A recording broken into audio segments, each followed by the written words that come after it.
Check. We live. You're indeed Indeed. sensational. Sensational. Gotta add the sauce to it. Oh God, sensational. I don't got the D voice. I tried Do though. I respect it. I expect the effort. A for effort, brother. A for Oh effort. God, oh God, I appreciate it. I can. I got the board back, so I can. Sensational. It's oh, I'm gonna need you to send me a list of what I need. I gotta upgrade the equipment for real. I got you. I'll be sending highlight some stuff too. It's just Oh money. God, I gotta replace my damn computer. The streak went and then it got blocked and it's gone. I'm like, damn, am I gonna build a PC or am I gonna go with what I usually go with and just get a laptop? I hate it here. Yeah. We live in this piece. What's happening? Let me. Hopefully, Highlight has a better camera this week. Like, hopefully, his camera ain't on some bull jive right now. So, At least he got his. I gotta do this shit mobile. Cause the one I'm looking at, I'm like, do I want to what you drop looking at? 17? It's an Asus, but it's not a gaming laptop, but it's close. It's got all the stuff in it. Like my whole thing is I need at least the i7 at the very least.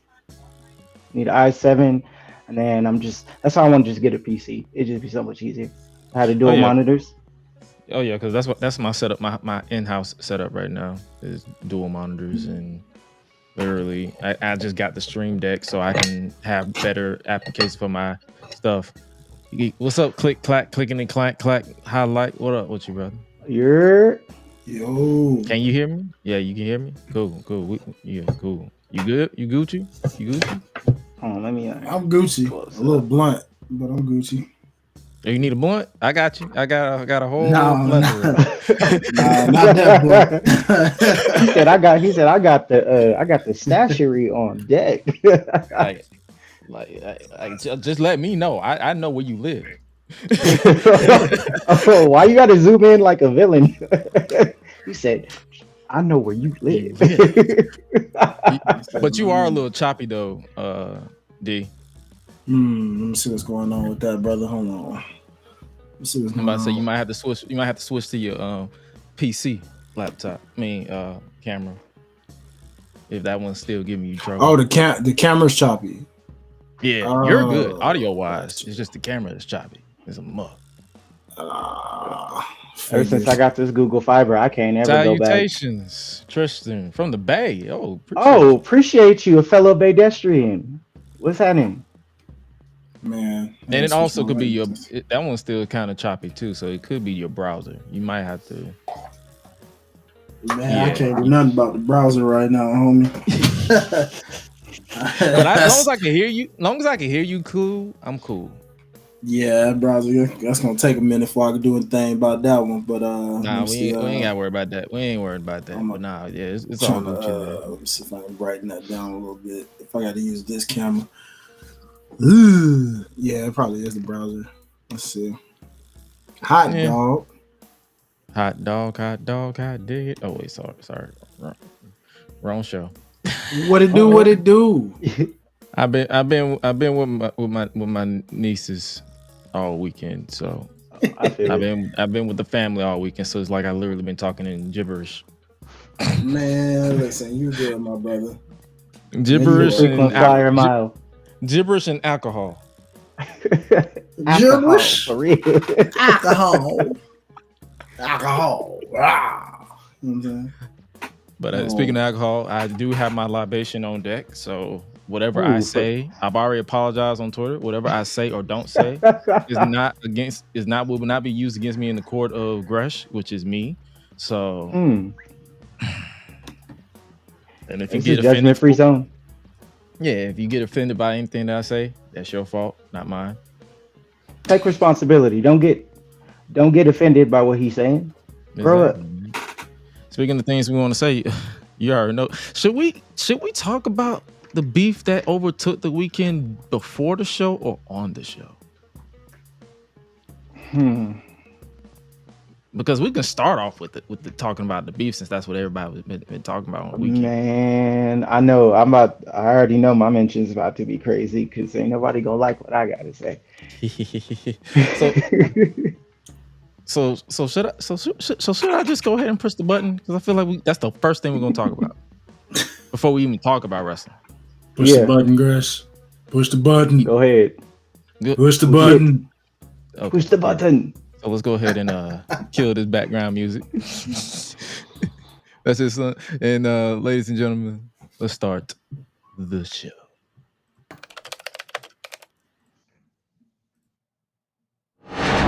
Oh yeah. Ladies and gentlemen, stand to your feet and make noise for Gresh Unleashed. Let's go! When the club go around here, I'm the cactus. Bang, bang, gang, I don't owe you jack. When I'm in the ring, it's just me and my best friends. OC cutting no slack. Hollywood Miz, you can put me on the A-list. Gresh Unleashed, better put it on your playlist. Me and my fam be ballin' like the Bruce. Fight night, baby, hard hitting like Sheamus. Family first, yes, bloodline business. Winning all the gold, look at how they witness. I was taught to be the greatest. 1,000 days I'm running, check out the book of Guinness. Coolin' with the baddies in the baddie section. Guarantee you they ain't jaded. Yellow, you baby face, I ain't feeling your gimmick. The fans think it's overrated. Brock Lesnar on the beast. Eat, sleep, flex, and repeat. Whole new swag with a price on the tag. Coming live from the west to the east. Better recognize on the mouthpiece. See the power level gotta increase. Bringing content on a daily. Feeling like Gresh Unleashed. Greetings and salutations, ladies and gentlemen, boys and girls, non-binary pals, baby mamas, baby daddies, and everybody in between. Welcome back to the Gresh Unleashed podcast. This is episode 69, nice, of this podcast. Joining you as always is the voice that does the most, the purveyor of mischief, Gresh. And joining me as always is my main man, my right-hand man, my partner in them, Mr. Highlight Reel. And joining us is the Grammy Award winning Mr. Music Man himself, Marty, representing the Susio Boys. What's up with y'all, family? I'm back in town from weekend of doing nonsense with the familia. Shout out to you, bros and sister. Airport shouty. What's up with y'all, man? What y'all been up to? What's up with y'all? What y'all been up to, man? You know. Let's start with you, Highlight. What you been up to this weekend, man? You know, how you feeling? How you feeling, my boy? Shoot, man. Oh, yeah, that's right. I had to go out to Macon. That's right. I remember that now. Yeah. Did a little gig out in Macon this weekend. You know what I'm saying? Believe it or not, who would have thought I actually was able to come out to Trick Williams' theme, man, and I made it. The energy is legit, bro. Hey, man. It's legit. That probably does some good. I had to twist the chant though. I couldn't do up that trick. Get based off the setting, so I had to switch it up a little bit.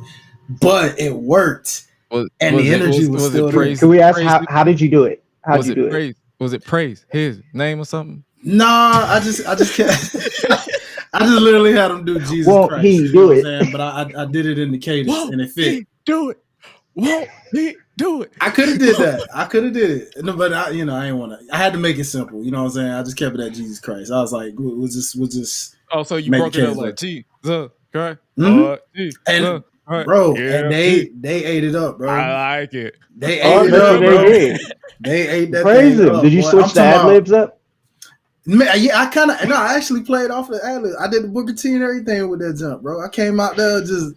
There you go. You know what I'm saying? I stood on the chair, got them all pumped up, bro. I channeled that inner Trick Williams, boy. That thing was crazy. I said, all right. You know what I'm saying? And that was before we got into the actual set. So that was like, we had to, you know what I'm saying? Shout out to the homeboy that the young man that got blessed with a new pair of Nikes by your boy, though, man. You know what I'm saying? I had you giving out free shit? Doing the Lord's work. It wasn't intended. It was put on my heart, man. I went to a shoe store, got some new kicks, and they happened to do a buy one get one free sale. Go figure. Shout out to LVRG. Shout out to my people in Atlanta if you know about LVRG.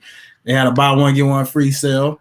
Got these little Air Force Ones that was 50 years of hip hop edition. apparently. Ooh. I ain't even really big on the Air Forces like that, despite the fact. Shout out to Nelly. Look, I don't know, bro. They just it's weird for me rocking Air Forces, man. I mean, I know they fresh, I know they good. You know what I'm saying? It just I don't know. Maybe it's my feet style, but it just don't. You know. What color were they? They are like so they're white, but they're like with a solid smoke gray on the check, and then like towards the bottom. Like they're really pretty cool. They're pretty cool. I'm not gonna lie. And they got 50 years of hip hop on the tongue part of it, and a little microphone chain is on the shoe lace. Clean, what? Yeah, they fire, man. Fresh as hell. I was like, I don't know when I'm gonna break them out. I don't know, but we're gonna see what's up. But so the other pair, what happened was because of the sale, y'all know how like whenever shoe stores do sales, like they like, hey, you know, everybody, you know, you may not find your size. So I couldn't find my size in any of the other shoes I wanted. So it was like, dang. So I was debating between, they were like these Morehouse themed Nikes based off Morehouse College. So it had like they were like mid-top sneakers. They had the Morehouse logo on the back heel, and then they were like in the Morehouse colors. So it was like that burgundy with the white. You know what I'm saying? It was fresh. But like I was like, man, look, shout out to you, Tristan, you know. and look, they had a bunch of Air Forces. I was gonna try to get some other ones, but the other Air Forces just wasn't in my size, man. So it was like, well, you know, and then it was just like, you know, the Jordan 1s, I got too many Jordan 1s right now. So I was like, I can't get any more Jordan 1s. Not right now. Not right now. I was like, I got too many of those. But, bruh, like, it was cool, man. I just was like, you know what? Let me get these. They was like these real cool, I forget what style Nike, but they were like these real nice Nikes. They were dope. They had like a nice little burgundy white and some other kind of color to them. And I was just like, I don't know what else to do with these, so I'm just going to give them away at my next show. And hey. So I ended up Lord's work. You feel me? Okay, I got worried, but I remembered you was gonna be at church because I was like, I know this nigga did not get some Black Forces, and then you know what I mean. I mean, we're all imperfect people. You know what I'm saying? Hey, you know what, Marty? I'm gonna send you that video. I don't know if you, Gresh. I don't know if you saw it. I meant to send it to you. I sent it to my homeboy Mike Jeezy. You could tell they did it at AR Fox School because it was like a comedian, and he was like white Air Forces versus Black Air Forces in terms of like, Desi Banks. That joke was hilarious. Honestly, boy. if it was in Atlanta, it probably was because I feel like everybody goes to AR school. No, yeah, I could tell. I recognize his school anywhere I see it, man. When I see that building, I'm like, oh, that's definitely AR Fox School. And I was like, because he cool like that. He'll let anybody mess around, come up there and do that. If we want to do a skit or something up there, we could do it easy. We just pop up like, hey. We just want to, you know, kind of create a little content, maybe take a bump or two or something real quick. You know what I'm saying? See, bump. I haven't been to the A in a minute, so I need to train. I need to train for that. I need to prep for a bump. And speaking of Black Air Force energy and bumps, might as well go ahead and chop it up with the fam, talking about what we all been talking about this weekend. And before we do that, let me go ahead and that's it's real, baby. Open up the libation. For those of you who don't know what I'm talking about, it's the thing that's been taken over the weekend, and that's this shit right here. Dun dun. Drake versus Kendrick. No, this is usually a wrestling podcast, but this wrestling though, if you think about it, you know what I'm saying? Yeah, we got a subject for it. You know, shout out to HBK. You feel me? HB Shizzle, you know, HB Shizzle. Let's do it. But we were mainly a wrestling podcast, but we love to talk our music because you got a writer in the building, you got an artist in the building, and you got somebody who is an engineer who make some of your favorite people sound real good on shows. Come on, so we know what we talking about. That's the reason why that's the reason why this panel exists. Come on, we now. all know what we talking about. Yes, sir. There's no fandom, no one-sidedness going on. We talking our pure objectivity. He got me doing the Gresh nod he was doing when AJ was talking. Yes, sir. Yes, sir. Yes, sir. Yes, sir. Oh man, I couldn't help it. I was like, oh yeah. He's talking my language right now. That's what I'm talking about. So, Drake versus Kendrick. What do you want to talk about? Yo, He's all right, fun. go first. Go ahead. You know what's hilarious is we're doing this conversation and I'm rocking a whole J. Cole and 21 Savage shirt from that tour they was on. 20. You know, and it's hilarious because my boy J. Cole decided to exit the stage left because he was the smartest one in the room. You know what's funny, my brother? I'm glad you brought that up because that's the brother that gets disrespected. Where is Ja in this situation? Well, here's the thing, right? The original Drake, Drake here, who set the path for this Drake. All right. This about to be a debate. I already see it. As soon as I heard that, all right, I already knew.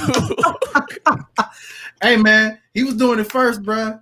He was doing the songs for the ladies first. You know what I'm saying? Everybody crucified him for doing it back then. Oh, that ain't hip hop. That ain't hip hop. You ain't hip hop.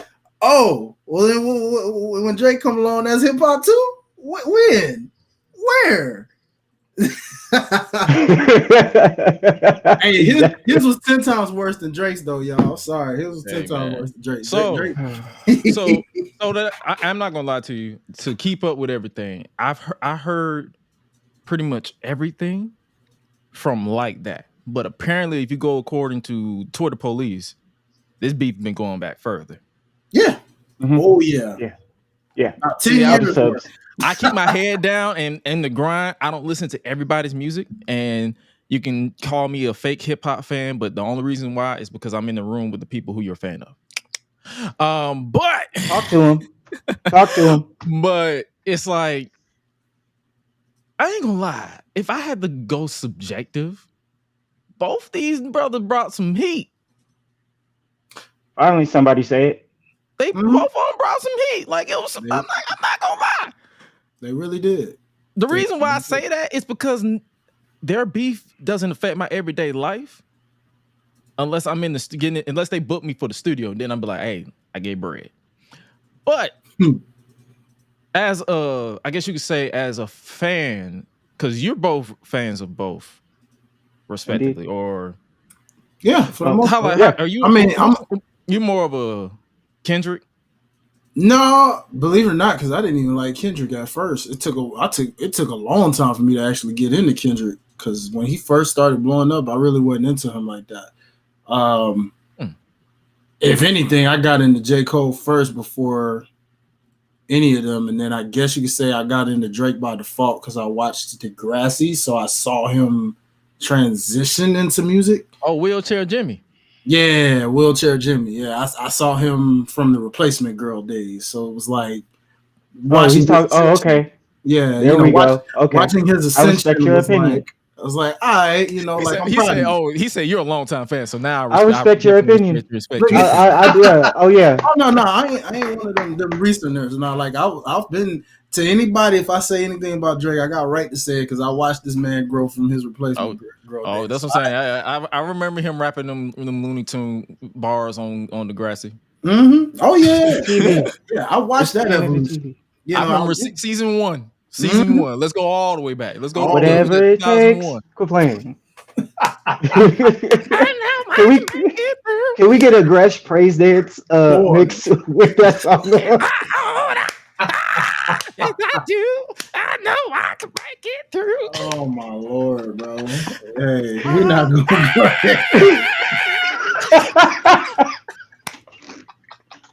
Why y'all do this, man, like that? Oh my God, bro! What the freak? Hey, shout out Jesus name. Oh God. For real though. Toronto status. You know what I'm saying? Nah, man. Hey, so it's I'm like you, man. Kendrick out of the three, I guess if we talking about the big three, Kendrick was the one I caught on like later, where I really started appreciating him more and was like, and I think it was because somebody was trying to force him down my throat a little bit, like, oh, why you don't like it? And I'm just like, I don't feel him like that. You know what I'm saying? And then eventually I kind of started appreciating his music. I wouldn't still say I'm like deep into it. Like I can't sit there and say I can quote his stuff word for word or tell you all his projects left and right like that, you know, from like track 1 on down. But it's like, I still got an opinion. You know what I'm saying? So yeah, hey, let's get into it, man. What about you, Marty? Like, what's your opinion on everything? Well, as far as my appreciation for all the artists themselves, I'm trying to think it was was it what was Cole's first ones? It was the Come Up. It Yep. wasn't Come Up. I'm trying to remember. Like I got exposed to Cole in college. This was like Okay. 2010, 2010. Yep. 2010 around there. I got exposed to him. I got familiar with Kendrick more so. I think it was the Compton album that Dre did.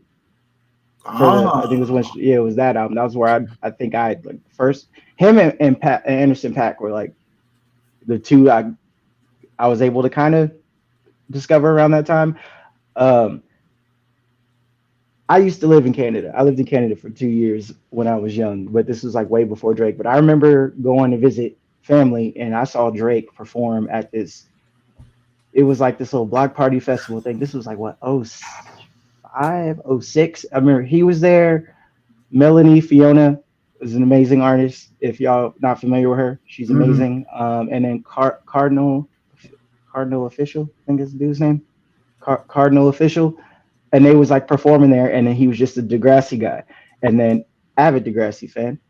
And when you say Replacement Girl, I go as far back as Comeback Season, and this like Backpack Drake. So when everybody's talking about, oh, you can't rap, it's just like, no, the shit you hear. Arbery. Yeah. Yes. Like Comeback Season, like the original where he's got like Elzai, Little Brother all over it, like Ninth Wonder gave this nigga beats like when he was running the streets, trying to run the streets with Joe Budden. So like I go that far back with him. I also got to meet him again when they shot the Motto video in the Bay. When was that? Like 2014? When did Take Care come out? Was that Take Care? Yeah, I want to say it was like 2012, 2013. Yeah, like 2012. Yeah, they shot the video in the Bay. And my mentor, shout out DJ Amen, he brought me to the video shoot with him. November 15, 2011, to be exact. Okay, yeah. So yeah, because I was still in college. Yeah, so that was, that'd have been 2011, and I got to chop it up with him for like 5 minutes. I didn't get to know the niggas super crazy. Like it was like a 5-minute conversation, but I respected it because at least I had like some sort of an interaction to kind of get an idea. Because that was back in the day when he would rap, but like wouldn't look at the crowd. He was like still like. No, he was still trying to shake those nerves off very much. Yeah, like, I think by then he had kind of figured it out. But it's like, and then with Kendrick, like Section 80 was like the first time I like was like, okay, I'm paying attention. Good Kid, Mad City, I loved. Ironically, Damn, didn't care for it as much. But I'm one of the weird ones that love To Pimp a Butterfly. I'm about to say, out of Damn, I enjoyed Humble. That was pretty much. That's hilarious, bro. Because that's the one song I hate. Tired of that song. Like I hate that song. I rocked with it because I know what you mean, Gresh. Like when that joint hit, I was like, "Oh, all right." I think the reason why I rock with it is because I didn't listen to it as much. I listened to it maybe like a month, did a couple of dance routines to it, and then moved on. Oh, okay. Like so a lot of people, got to escape it. Yeah, I escaped it. Like I didn't like hear, and I don't listen to the radio like that.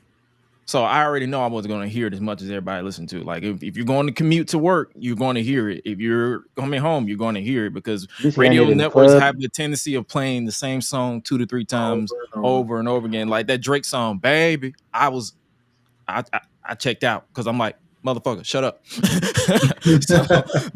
so yeah, that's what I'm saying. I'm like, Humble was my shit for a while. Yeah, I feel it. But what was it? No, you said, wait, what else was it? You had to have one more than Humble. There wasn't like one more now? It's been a minute. It was one more than Humble. Hold on, let me check. Damn, Kendrick. I'm finna pull up the album because it's like it's been a minute since I actually sat down. Oh, Loyalty. Loyalty. That was pretty much like it came out around the time where I was really heavy on being humble. Like real, it was like 2017. So that was literally my transition. Like I think it was like less than a couple months after I lost my grandmother, and then it was like I was kind of like in that zone of like pretty much building to the person that I am now. So a lot of songs like resonate with me, and Loyalty, it was like a lot of family members, relatives was just betraying me left and right. So I was just like, bro, I'm big on loyalty. So when I heard that, I was like, Lord, the only thing I heard about it was just like that. I kept playing that hook over and over and over again. Loyalty, loyalty, loyalty. That was the only thing I kept playing. So loyalty, humble because of the dancing, but loyalty because of personal shit. So those my only two. I would literally, honestly, on some real shit, I probably, even when I get out of here, I probably listen to it, like listen to the whole album just to refresh my memory.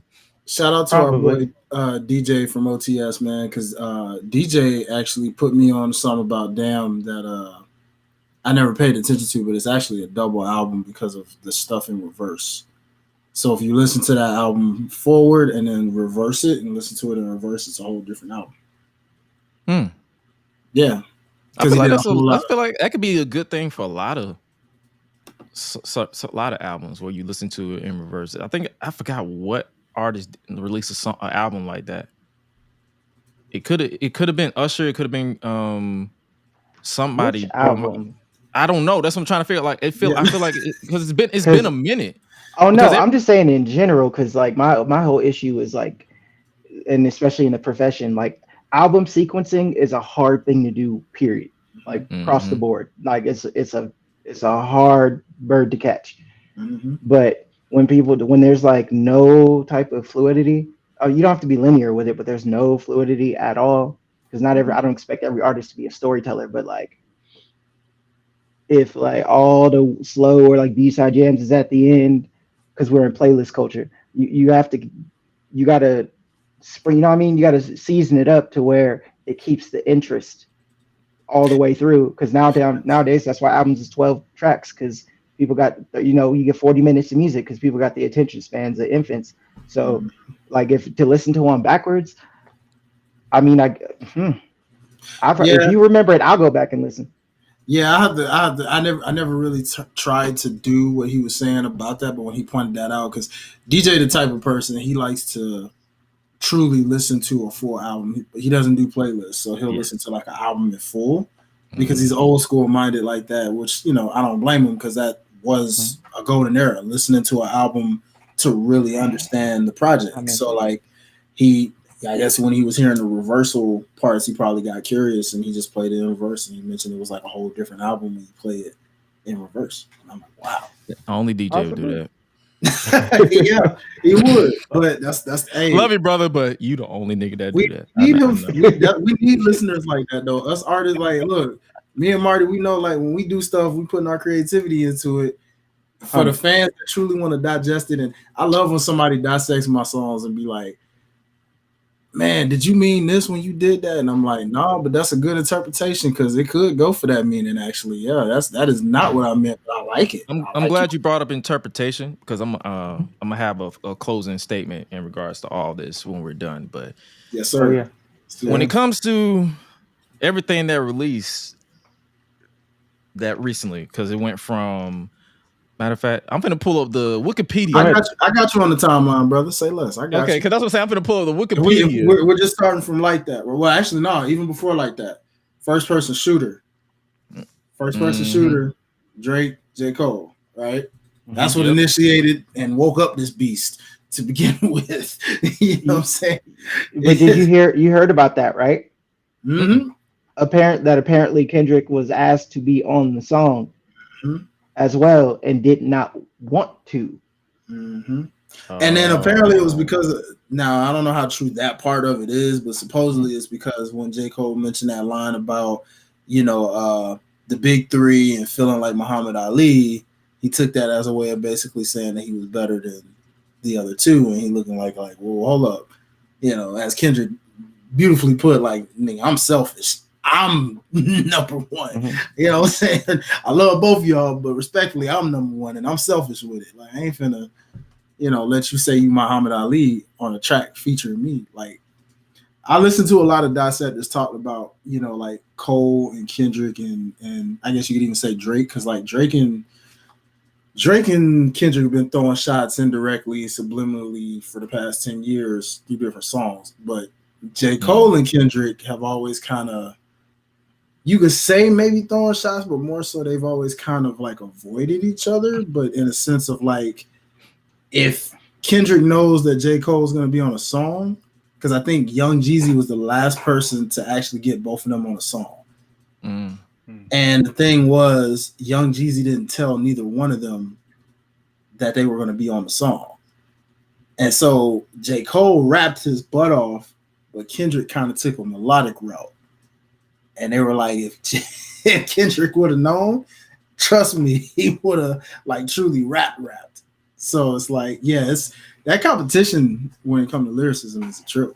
My question is, where the hell did all this come from? Honestly, like, just who fired the first shot? Is it like a? Did it just start off as like a little friendly jab? Like because by the end of this shit got personal to the point where people getting shot.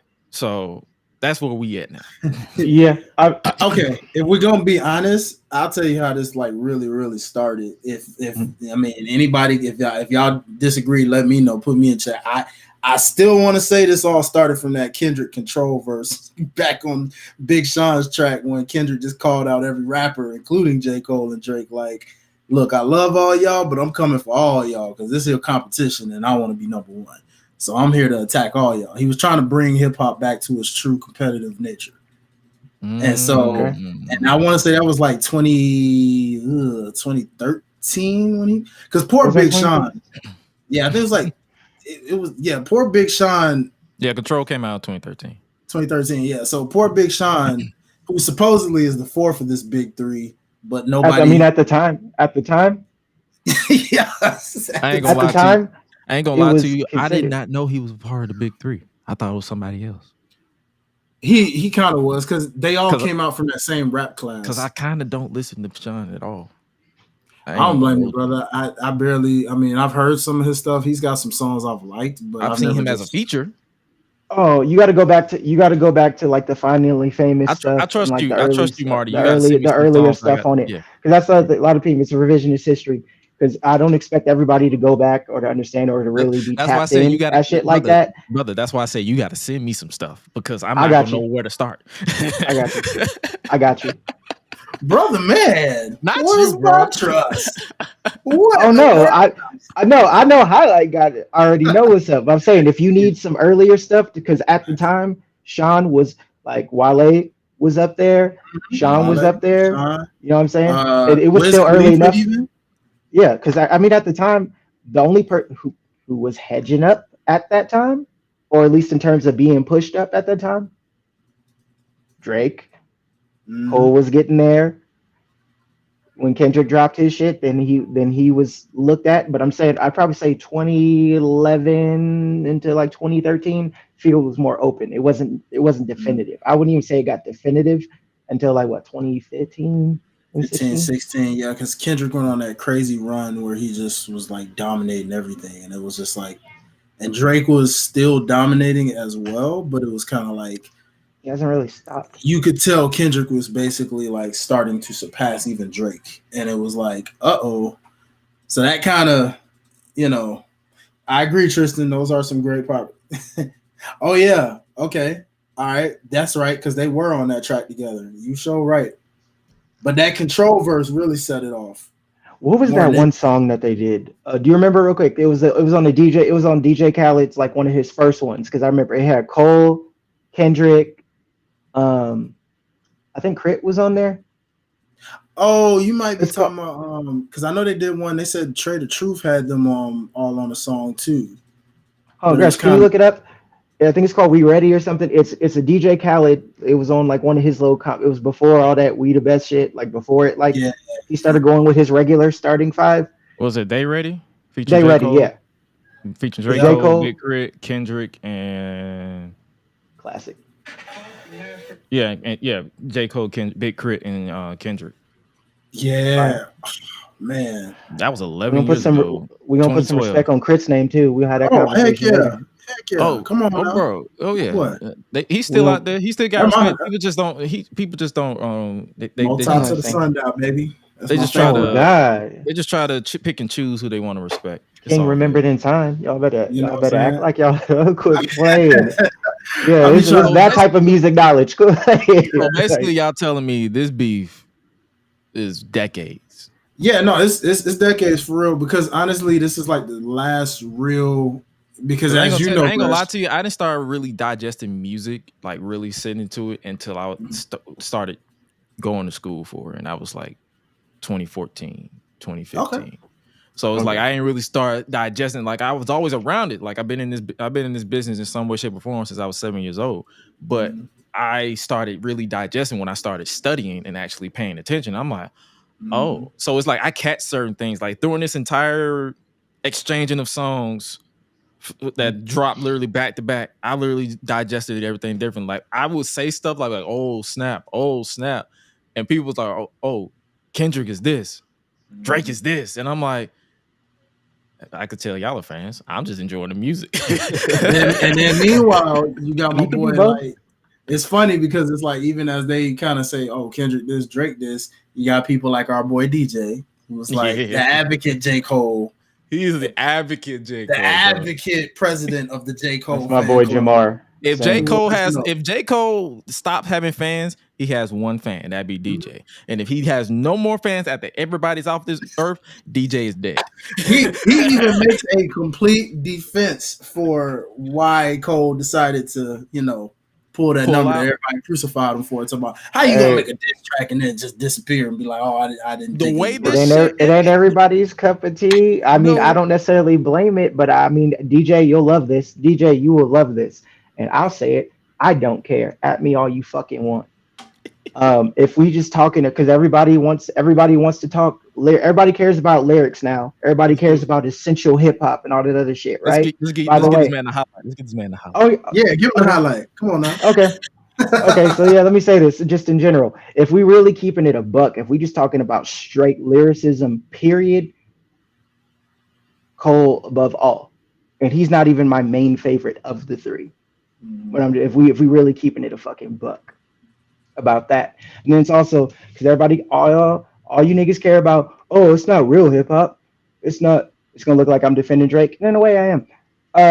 You niggas care about. You care about lyrics. It's not. Drake isn't real hip hop. He's everything that's wrong with it. Okay, avid hip hop listener, show the receipts. Let me see. Like, go ahead, throw the screenshots up. Let me see, because at the end of the year, all y'all love to throw up your most listened to on your Spotify and your Apple. Okay, my nigga, let me see. Let me see some Fonte. I want to see some Black Thought. Let me see some Elzai. Like, I want to see that that the majority of the shit you listen to is all lyricists. Since you want to push that narrative so hard when it's Drake. Oh, it isn't this, or not understanding the fact that hip hop is like, it's not even. It funds like a significant chunk of the economy, other countries' economies. Like, it's just bigger than that. I mean, a lot of us want it to still be about the breakdancing and two turntables and a microphone and all that and all that, right? And all that other shit. But my thing is like, okay, since you care about it so much, show the fucking receipts. You criticizing one thing. Let me check what you got in y'all playlist. What do y'all have in there since y'all care about it so much? Lyrical Miracle. When was the last time you listened to Damn or To Pimp a Butterfly? Oh, it's a classic. It's a classic. Okay, how often do you listen to this classic? Because I go back and listen to the albums that I listen to. I have playlists. I write for shit that be in the playlist, but I go back and I listen to albums and I ingest them in full. I still go back to these people's catalogs, and I'm not saying I'm the only person that does it. Nor do I think that I'm like this super, like I'm putting myself on a high horse. But I'm noticing all you niggas on yours because of all y'all criticisms when it comes to that. And I'm only speaking about, Drake he thinks he's the best rapper. I'm just like, okay, hip hop is expanded. It is there's so many subgenres. They rapping in different countries. They do it like hip hop is bigger than what it originally started, but you niggas only care about the core of it when it's to tear something down that you don't like. And a lot of you niggas don't even know why you don't fucking like something. Oh, your problems. Okay. I wasn't gonna do it, but go ahead. I'm gonna do it. I would do it. This is my problem. And if you don't feel like this applies to you, don't take offense to it. If it doesn't apply, let it fly. It applies to you. And the people that it applies to, I'm talking directly to you, nigga. Woman, whoever, you know what I'm saying? Woman, however you identify, Android, A, B, C, D. I respect everybody by all means. I'm just saying, however you identify, because I don't want anybody to feel left out. Since y'all all care, y'all all care about this. I don't understand why. Okay, we'll get around to that later. Like, people are getting shot now A lot of you people on here talking all that shit, you just riding the fucking wave because it's easy to pile on Drake. You niggas don't. A lot of you niggas don't even ride with Kendrick like that. You just hate Drake and have no idea why. Because I'm sorry, you know this nigga in real life. Whatever him and Kendrick is getting personal and it's getting crazy, right? But the thing Mm-hmm. is as a spectator and as a fan, I just appreciate the music. It's gotten less fun lately because now they're crossing lines. Like we've all tweeted at some point, these niggas got to fight. I mean, whenever it gets, I literally said we someone's gonna get shot at the oh, end of it, this. And it happened. exactly. But what I'm saying is everybody on these timelines and all this other shit. Like people posting crazy fucking shit. Let me just tell you on the industry back end, be careful about what you posting because if you making allegations and there's no cases and you saying all this other shit, these labels have people that look at this and your shit will be flagged. You'll lose your accounts. You can get sued for libel, slander. Be Come very on. fucking careful with this when you saying all that other shit about a stranger that you don't know. My whole thing is when we're paying attention to lyrics, right? It was okay. Everything that this nigga Kendrick said, I've said a lot of shit about people I don't fuck with. Does that necessarily mean that it's true? No, I just don't fuck with them like that. So I'm just gonna talk my shit, legit or not. I'm human. We've all fucking done it. But this nigga Kendrick could have said that Drake was a Hufflepuff wizard at Hogwarts that failed out of school and then whatever. And then all you niggas get on the internet, oh, this nigga Drake failed out of Hogwarts. Like because somebody says it, because all rappers keep it real and everything that they say is the truth.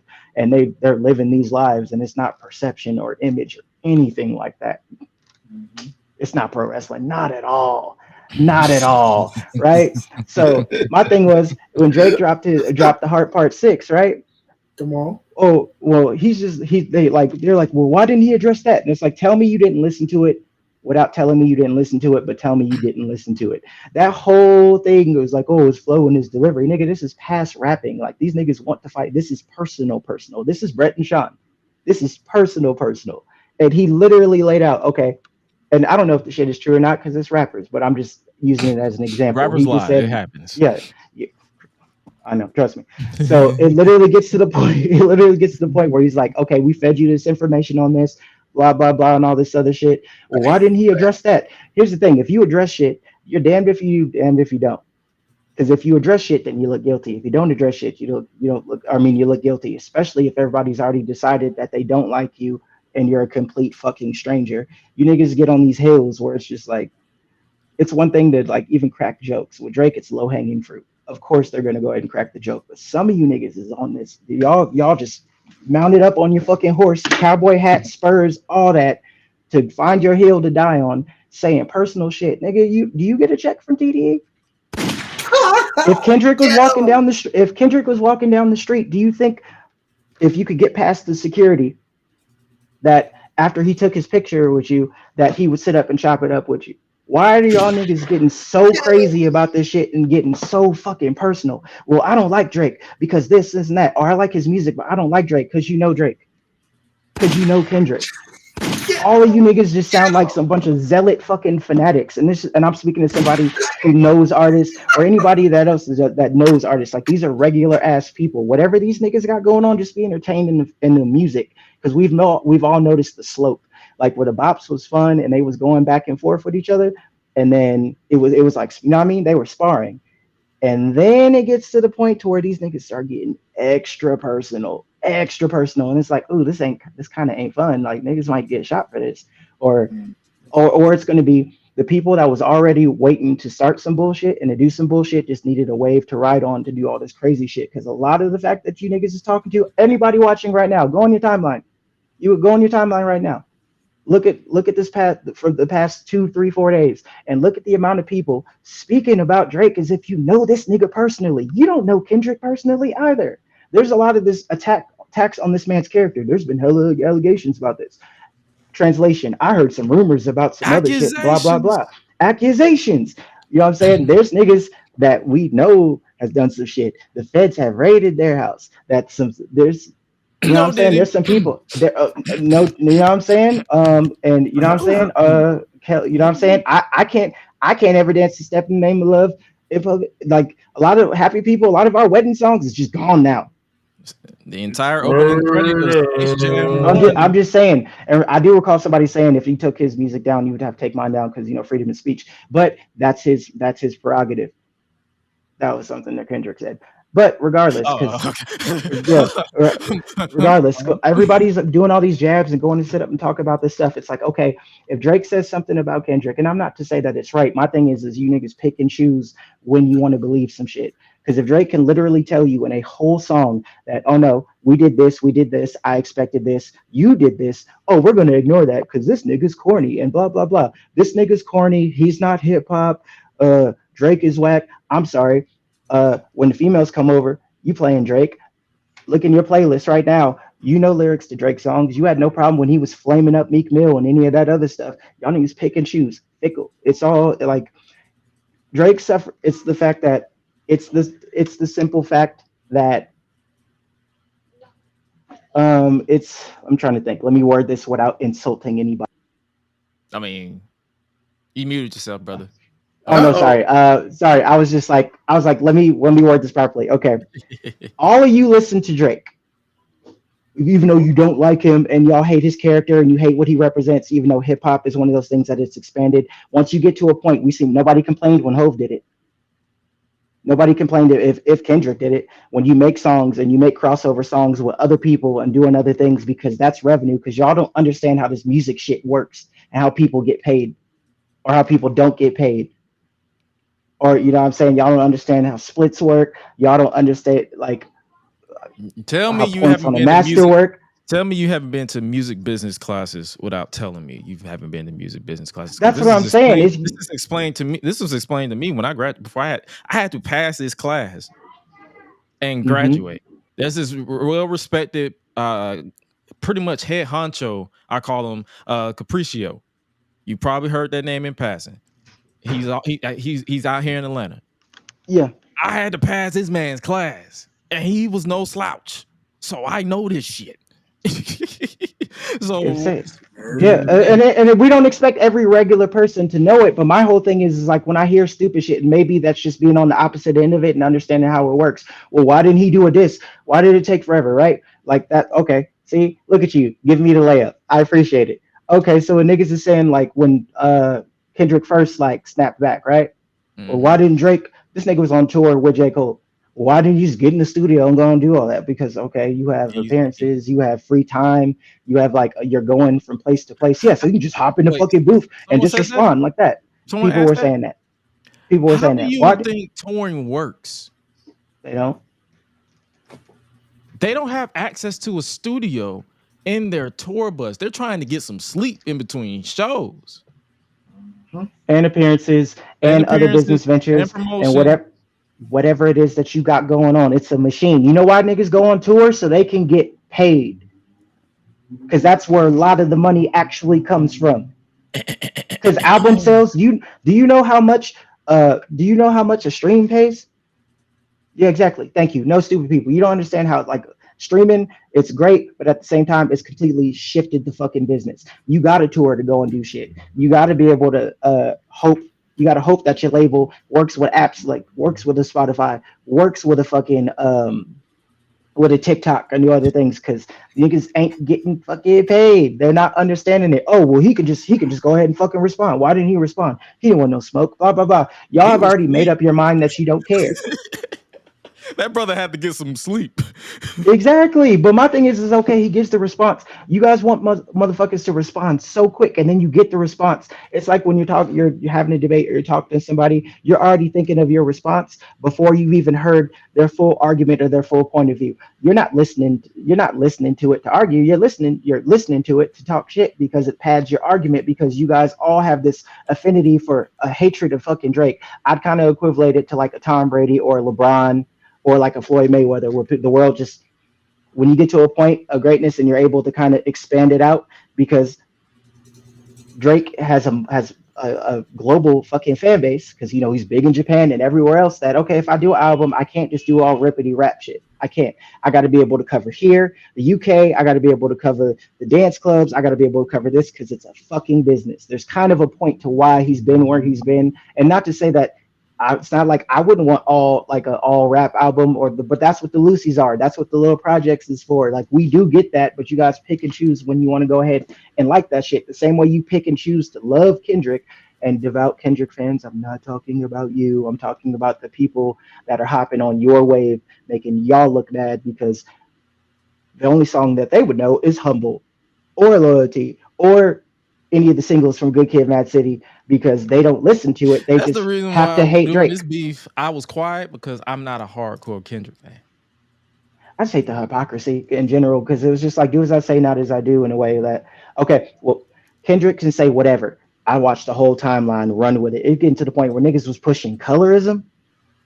Like, oh, you can't say nigga, you can't do that. Like that shit is just fucking crazy. You talking about people's children? Oh, You well, he's can't hiding a say kid. nigga no more.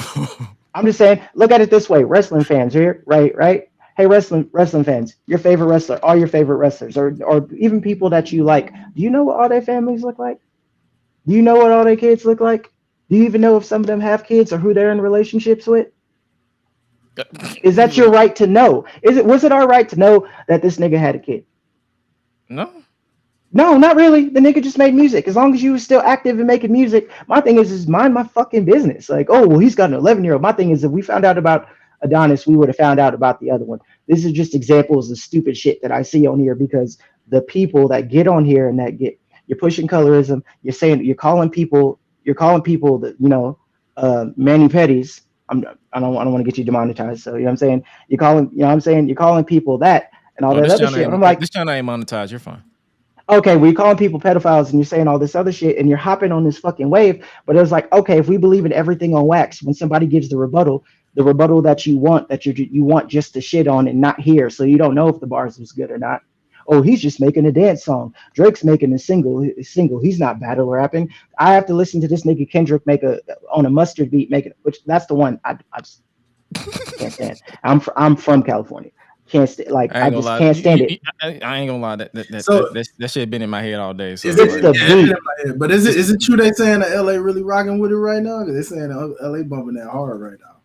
Yeah, yeah. At least the folks that I've spoken to, I haven't been to LA in like what a month now, or close to a month now. But I'm out there a lot for work, and it wouldn't shock me. So basically, if I'm going based off of this timeline, people really started really jumping on the Kendrick train when Drake released that tailor-made freestyle. Oh If, yeah. If Kendrick said anything, and it's just the simple fact that it involves Drake. Like literally, go and look.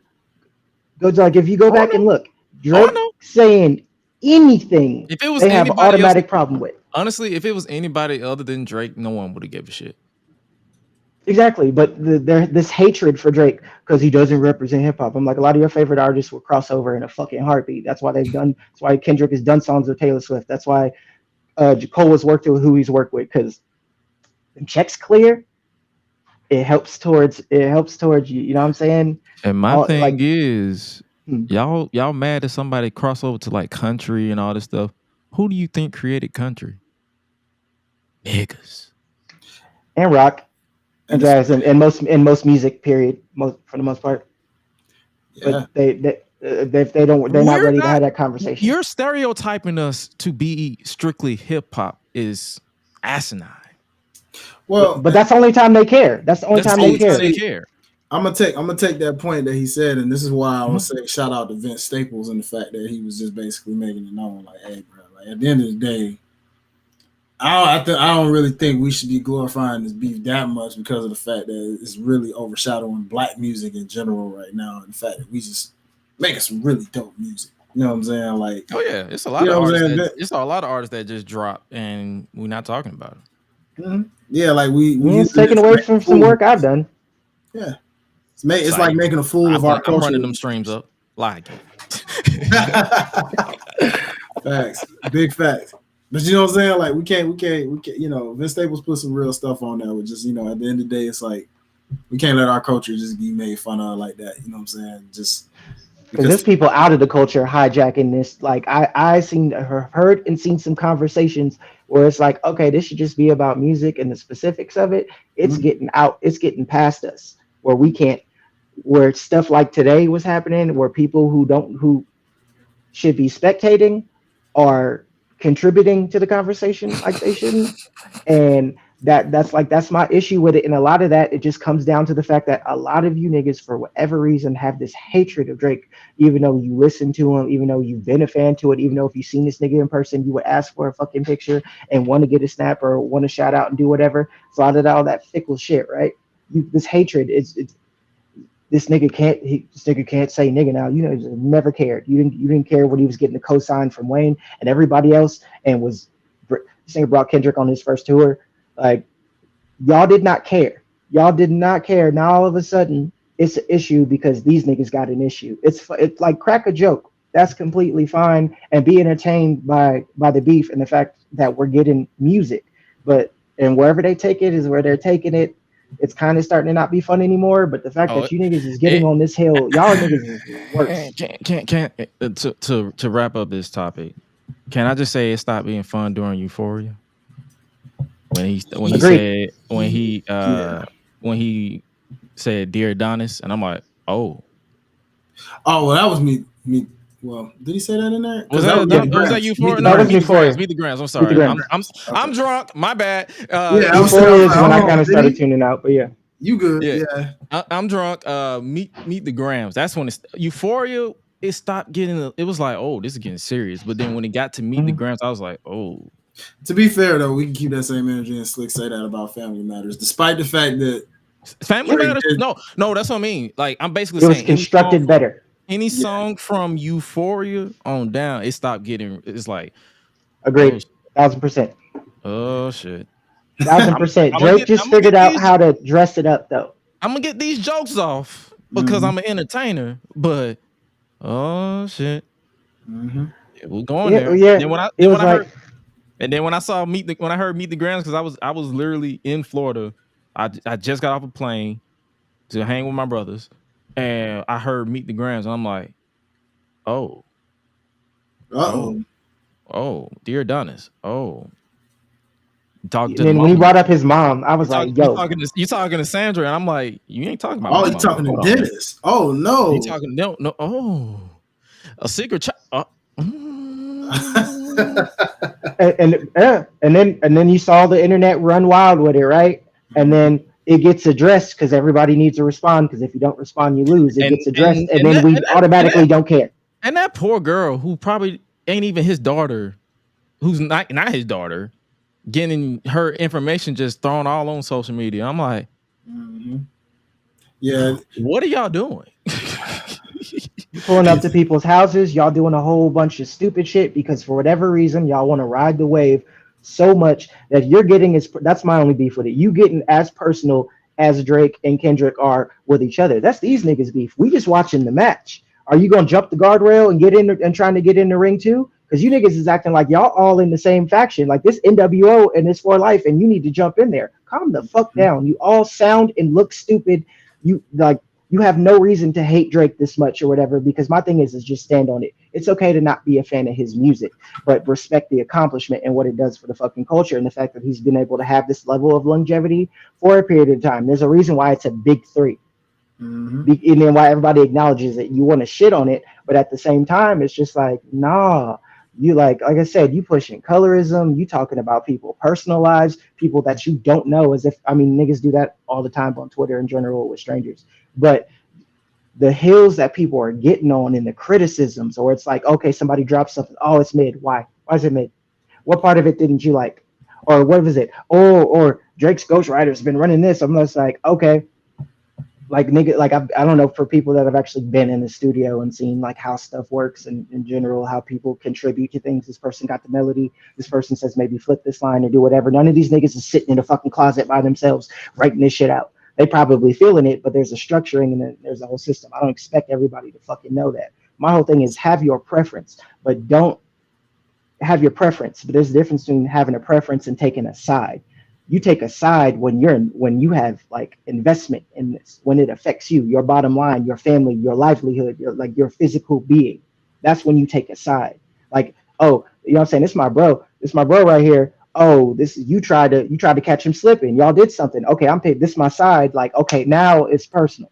because I have a reason to. Not I don't like the way that this stranger portrays himself or doesn't do hip hop the way that I feel that they should do hip hop. Or I don't like how successful he is. I don't like this, that, and the fucking third. Okay, go ahead and dislike it. Do you need to get personal about it as if the nigga took your girl? Like that's what I'm saying. All y'all niggas sound stupid. Like you make this not fun. The music already started to kind of take a turn for like it went left real quick. You niggas just took the steering wheel, just broke the shit off, and now the car is just like y'all are crash dummies. Euphoria was the warning shot. Family Matters was the response. Meet the Grand was the bullet that made it not fun.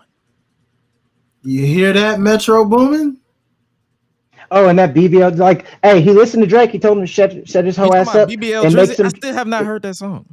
It's not even. It's just like a loop. But my whole thing, it's just a beat. It's just a beat. Yeah, artists all over are just hopping on it from every hopping on the wave because OVO slided them. Because apparently, y'all got to send it to me. Josh, when we're done. Apparently, if I write you something, you can win $10,000 if the verse hits.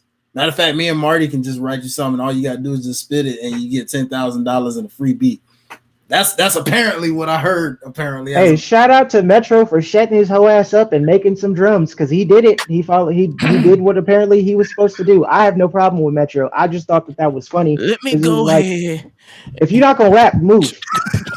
If you're not gonna rap, move, nigga. Shut up. $10,000. That's all I'm saying with it. Y'all need to calm the fuck down. It's not that serious. Y'all don't know this man to be saying some of the bullshit that you're saying because it just hypes people. It'll hype the wrong person up. And what happened today happens. Boy. Hey man, that's our pretty much our summary on that. Oh, that was pretty much that. But I ain't gonna lie, Not Like Us. Certain parts of it can be used in the industry, and is not towards Drake. 100%. That's what I told. That's the real reason I like that song. I let my girl hear it, and I was just like, Kendrick. If you take away the times he name dropped Drake, and just play that beat. Remove the allegations, and then especially the Atlanta verse.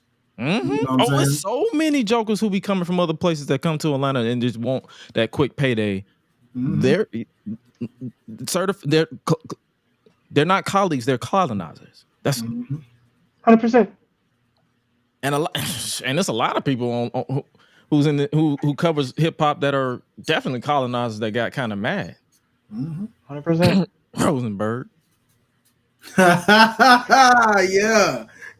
Oh, I thought you was talking about Vlad or Adam 22. That Cuck 22. Coke 22, Coke 45. That motherfucker. Like it's like I do agree with you. That beat is what literally saved. Mustard. When I heard Mustard on that beat, I'm like, oh, this about to. Well, Mustard needed help. Mustard needed he needed an assist because you ain't heard a Mustard beat in a minute. And not to say that he don't got heat. It's just once people's attention spans zoom to somewhere else or the next producer, what it is, they're not checking. They weren't checking for Mustard the same way that they was checking for him 10 years ago. Man, I mean, it switches off. So I'm just like, okay, if I can get in on this, by all means, because then niggas care about the coast and want to go and do all that. It's just like it ain't East versus West. How are we beefing with Canada? Like that's just. And I'm shout out from California. Shout out to Graham. He was like, "Bro, that ain't us. That's Canada on Canada." He said, "They ain't got shit to do with it. What the hell are you talking about?" It's just fucking ridiculous, and it comes down to it. It's just you niggas is doing way too fucking much. It's corny as shit. I told my don't sister, have to hate Drake like that. I told my sister, I said Juneteenth, I'm gonna literally chop down "They Not Like Us" part. Put it on a boombox and just walk around with it. They not like us. They not. That's the only part I'm putting. I ain't gonna continue it after that. I'm not. And then it's like, what is it? I'm gonna take that part, and then it's like He a fan. He a fan. He a fan. They not like us. Like I'm gonna loop it. I'm gonna loop Do that it. part, just Do that it. part, and just walk around I'll with it. write you. Me and Highlight to write you some verses for it right now. But I got a question, a serious music question, just in terms of general, right? You Yeah. guys you're fans of music. You Mm-hmm. consider yourself like you're a fan of hip hop. You're a fan, like okay. So my whole thing is no matter what your side is, and who like whatever your side is, because y'all niggas don't have sides. You can have whatever your preference is, because unless you know Mm-hmm. these niggas in real life or have been personally slighted by either, we're just spectators watching shit, pretending to pick a side because we want to follow the crowd. Doesn't matter which rapper you're trying to defend. It like just it's kind of ways like knowing our place. It's the same way why we don't people don't want to respect Drake because he doesn't just do hip hop. It's like that's like telling the nigga to shut up and dribble. It's like or saying that you sound white because you're articulate because articulation is mutually exclusive to Or white what they people. did, or That what they did to Ricochet. They said, "Shut up and wrestle." oh my god, okay, that nigga that okay, we could get into that in a little bit. But my whole thing was okay, when you heard this, regardless of your preference, you listened to every song as it came out whenever you could catch it Mm-hmm. all the way through. Sometimes Mm-hmm. even more than once. There's been a few of them where on both ends where I've Mm-hmm. played certain songs two, three times or whatever. Mhm. Even though I don't always think that hip hop should turn into an investigational journalism. I don't think I should listen to it five, six, seven times to catch the bar, to catch this because this, and then do that, and then be trying to make feel stupid for it because I didn't catch the intricacies of it because this bar means this. It's like watch. It's like trying to watch Dynamite, and because I didn't watch Being the Elite, I'm not going to understand this like insider joke because I didn't do the research and I'm a fake fan or I'm stupid because I didn't know that. It's the same shit that they've been doing with the Kendrick shit. But if y'all niggas love hip hop so much, right? If y'all not YouTube, I'm saying in general, if you love hip hop as much as you claim, or you love music as much as you claim, you're going to objectively listen to each one, no matter what preference you have. You're going to listen to each one and be able to objectively say, hey, he got that nigga. Or on this one, like, no, he got him. Because Mm-hmm. when Drake was on this, had his foot on that nigga's neck yeah, damn near 2 weeks, and we wasn't getting nothing. Oh, you did. You got an AI track that y'all went on your hill and died on because y'all was swearing up and down that that was real. And then when it wasn't, we swept that under the rug because, fickle. We goalposts. We move it here now. Yep. So when it comes to that, my thing is be able, if you care about rapping and hip hop or whatever, this nigga Drake is giving you the raps that you claim that he's not. It's your preference can be your preference, but in the times where he was up, niggas was still saying no, Kendrick was this. It was like there was no ebb and flow or anything. Niggas just the moment this nigga drops something, you're gonna give the other side another number, and it don't fucking matter. So don't complain if you get the music or if you don't get the fucking music, because you don't want beef. You don't want no, I mean you want beef, but you don't want it to be on wax. Y'all just want Mm-hmm. chaos to have some more bullshit to fucking argue about or to get on or to what I mean, like false. It's like false banging.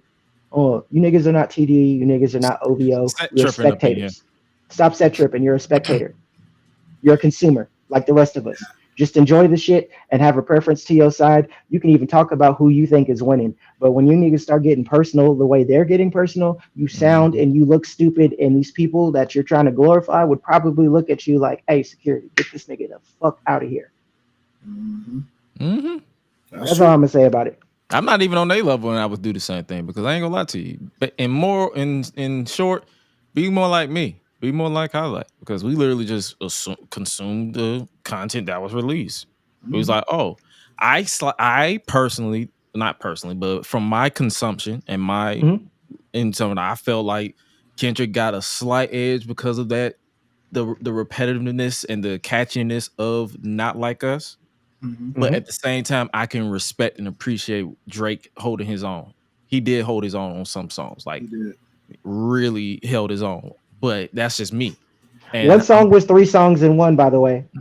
I think was it in Family? Like this it was nigga literally it was Family Yeah, Matters. that was Family Matters. Yeah, he did he like three there songs. was 3 songs in one, and he was updated because that last verse was based off of something current. The nigga Mm-hmm. got in the booth and did the shit that y'all wanted him to do, and the moment that like the tide had turned, oh this shit is whack, or it was crickets, or oh this shit is whack, and then when Kendrick drops right after, then it just switches over. I'm just like, you niggas ain't even trying to be objective anymore. Oh yeah, Yeah. now Like, soon as Meet the Grams drop, that objectiveness went out the window. Like I just sat back. Yeah. I was just like, oh, here's the chaos. And then when Not Like Us, if you literally look at my timeline, I was literally hyping up certain things that was really pretty much catching my vibe. Like not like I'm like they not like us. And then it was like the Shawn Michaels, the Sweet Chin music. Yeah, I won't pass the odds. I'm like, bro, that is not leaving my brain. Yeah, me too, bro. The wrestling references, Jabroni ass. I was like, oh, bruh, come on. I popped. I was like, hey, we got some wrestling references. Let's freaking go. All right. Bro, I gotta agree with you, man. Before we really just wrap it up, it's just at the end of the day, it's like, yeah, honestly, both sides, hip hop to hip hop, both sides did their thing. And the thing about with what Drake ended up doing with the Heart Part 6 is more so just like, if you really think about it, I'm sure if Marty catches this when he gets back in, it's more like, if you think about it this way, like Drake said, regardless of how y'all want to take it, because some people have been saying, oh, when he sounded kind of like he was covering up a lot of whatever Kendrick said about him and Not Like Us when he did the Heart Part 6, but it's like, what did he say at the end? Hey, man, this was fun. At least I got your fans to get more music out of you, in a short span of time. How often have you seen Kendrick drop? Like people said, he dropped pretty much a whole EP. Are you talking about Mr. Morale?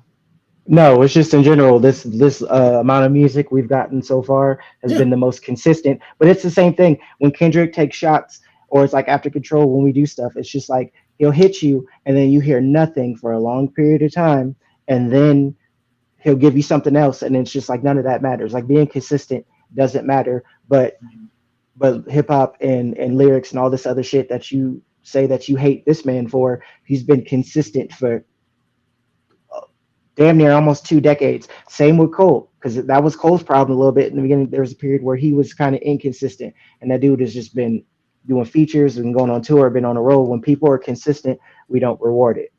When people are successful, we resent it. We tell them they're not black enough. When I'm sitting here thinking, I'm just like, because that was one thing that just bothered me, speaking as a biracial person in general, is just like, okay, people be forgetting that Cole biracial too. That Kendrick wife or white wife or whatever it is amongst their relationship, she biracial, Drake biracial. It's just like we be picking and choosing. Nobody's saying nothing, and it's just like, okay, I kind of understand why Cole bowed out. I probably would have had that rollout be a little different, but my whole thing is I get why he kind of bowed out, because he probably knows, because he's a friend of both, and up close and personal with both, like has a reason to pick a side and to get on the hill and to do all this grandstanding that you niggas is doing. It's that situation where you're cool with someone, you're cool with two people who don't fuck with each other. It's Twitter. And you're basically just like, you know what, I'm going to leave it out. Because like, kind of like we was in Philly. Like, there's some people who were cool with me and cool with other people, but I wasn't cool with certain people. But they didn't want to, there's like, if there's beef and y'all don't want to squash it, I'm not going to make y'all hang around each other. That's literally this. That's good peoples. That understand that. So the Cole said, like, look, because he knows whatever the real personal reason is between these two. Like, hey, I'm gonna step back. I'm just kind of chilling. Like, I felt like you tried to play me a little bit, and I defended myself. But I know where you niggas is taking it, where this is going, and it's not just gonna stay where it should. I know if you probably overstep. I'm a fuck both y'all. He was like, bro, this ain't gonna be about the music by the time this is over, and it ain't about the music no more. And he said, I'm gonna go ahead and get ready for the fall off, so that because he knows these people in real life. He knows them in real life. See difference? He knows them in real life. So the moral of the story is like, consume it how you want to consume it, and it's like, and that's basically my main point is. It's like hip hop, music, entertainment is subjective. You can consume it. Just like wrestling, you can consume it how you want to consume it. You can be a fan, keyword fan, or you can just not let it consume your life to where you're just going to make this your entire. Stop forming this parasocial relationship with these people who don't know you. I had to learn that. The hard way a few times growing up, even recently as last year. I form parasocial relationships with people who, at the end of the day, be screenshotting the shit that I say and taking it back to my ops. Mm-hmm. So keep the grind and keep your head down and focus. Like that's why I said block out the noise and block out the bullshit and focus. Because after a while, it's like it stopped being fun a long time ago. Mm-hmm. It just started getting to the point where I was like, oh shit, you gonna respond? It's exhausting. You gonna It respond? was, yeah, it was easy to get tired of it. Bruh, it was exhausting because this man dropped an album like 30 minutes after Drake did. I mean, a song after 30 minutes after Drake did. And I'm like, bro, it's 2 a.m. I gotta go to bed. Yeah, and then Kendrick dropped the 2-pack, and then Drake dropped it, and then addressed the stuff that people complain that he didn't address because they don't believe him. But Kendrick says it is true, but Drake says it is not true, and nobody's about to fact check. Exactly. Oh, you know the worst part? The worst part is so much fucking pillow talking. My boy Jamar, shout out Jamar, sent me this video of somebody that's cool with Kendrick. He was on a podcast. I'll find it and I'll send it to you. He was on a podcast saying that I was talking to my OVO niggas and they was telling me this, and I was just trying to tell him, like, I'm paraphrasing, but trying to tell him, like, yo, it's burnt. Now do this. Not understanding that, okay, wherever side is feeding whatever information, and there's a mole on probably both ends because these songs is dropping in perpetuity, and like there's so much pillow talking. You can't trust who's around you because you got niggas playing both sides, feeding shit over here, and that's just escalating the beef. 616 in LA was the perfect song to solidify exactly what you just said, because that is where all of this even really started before we even got to meet the Grams. Because it was like, that's when you knew Waters was treading that way. Like, have you ever thought about some of your people really working for me? And it's like, here we go. And if the bag is big enough, niggas will switch sides and will turn on you. Same with family. Motherfuckers will switch up on you with the quickness if it means being able to play both sides. And you know them type of people. And most of you niggas on Twitter saying all your shit. Most of them niggas on Twitter play both sides. Yeah, then you play both sides. Oh, so and so talking shit. Yeah. Oh my god, I can't believe. Yeah, fuck that nigga. The nigga they was talking about. Hey, they was talking shit about you. I defended you. Blah blah blah. No, you playing both sides, just trying to feed shit because it's feeding your pockets and doing all this other shit, and it might get somebody killed. I'm glad you said that, brother. The great Fabulous. Shout out to Fabulous. He once said, don't tell people what they saying about me. Tell me why they comfortable telling you. Hey man, Soul Tape, baby. Soul Tape. Yes, sir. Three my favorite. Hey, they on streaming platforms as of now. What? Yeah, the Soul Tapes are on streaming platforms now. Let's go. You can listen to it on Spotify. You can listen to it on iTunes. Yes, sir. He digitalized it. He modernized it. Yes, sir. So now we got No Ceilings. We got all the classic mixtapes. Can I get Comeback Season on streaming platforms, Drake? Please. Man, please. I'm not a hater. I understand it completely. I don't have this weird parasitic relationship with you. Mm-hmm. I like music. And I like to troll people online because I like to feed into their idiocy. We probably need Cushion OJ on there too. I just thought about that. Huh? I don't think that's on streaming platforms. Cushion OJ isn't on streaming platforms? I don't think so. Because that was a mixtape, and I don't think that's on. I gotta double check and see, but I don't think Cushion OJ. Yeah. Or Paper Planes too. Yeah. It's crazy. Mixtape Wiz Khalifa. We need all that stuff on there. Give me all the Dat Piff. Just move Spotify. Buy Dat Piff if it's still around, or get the rights. Like buy the streaming library or whatever. Just bring all that the good over shit over. Get rid of all the whack shit that y'all be having occupying no space. Bring all the good shit over. You can even keep the DJs yelling on it. You can get the damn son. Where'd you get this? Like I'll deal. Get rid of all that. I never liked that. If it means we get it. But anything else y'all want to get off your chest about this music shit? Or no, brother, we can move on. We can move on. We know y'all want the wrestling. We sorry about that. We sorry about that. It's like it took us about an hour to get into this shit. Hey, this is pro wrestling. This is pro wrestling in a way. It really is though. Everything is pro wrestling. If you really think about it, you know what I'm saying. But you know who we won't be digesting music like this? Def Rebel, you bitches. Cause y'all shit is ass. Outside of a few selections, your shit is ass. Can we bring back the CFOs? Because when they was here, niggas was ungrateful. Mm-hmm. They was complaining about the they was complaining about the loops on CFOs. At least the loops was catchy. Oh God, hold on. Let me get my libation real quick. You got me inspired. Jim Johnston, come out of retirement, sir. At least the loops was entertaining. Undisputed Era, Johnny Gargano, the original Rubber Heart, Tommaso Ciampa, No One Will Survive. Oh yes. Dang. Who else has Bianca Belair's music that she's using right now? That's CFO $. How about here's the throwback. How about Bianca's original theme though? Her original theme. Oh yeah, they put that in 2K24. Yeah, I heard. I was like, so they put the original. That's what I'm saying. It's so many good ones, but they got too many loops. Now you got the Christian Mingle version of hip hop. It's watered down. Yeah, man. We're stuck outside of Roman. Now I heard that AJ Styles song, the new one. Yeah, it's the same guy from Solo song. It's literally the same guy because he said that. Wow, I'm like, yep, that's him. It's cool. It's just not as catchy as his first one though, in terms of the hook though. But the when it gets into the rap, it's pretty cool. Oh, okay. Because I mean, we'll talk about that when we get the backlash with that fan base. Speaking of backlash, that crowd. Let's talk about it.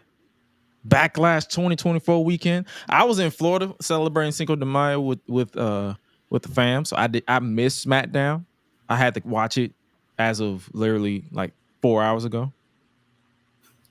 Which my boy didn't miss much, but Nah, I looked at it, I was like, okay. I told him that though.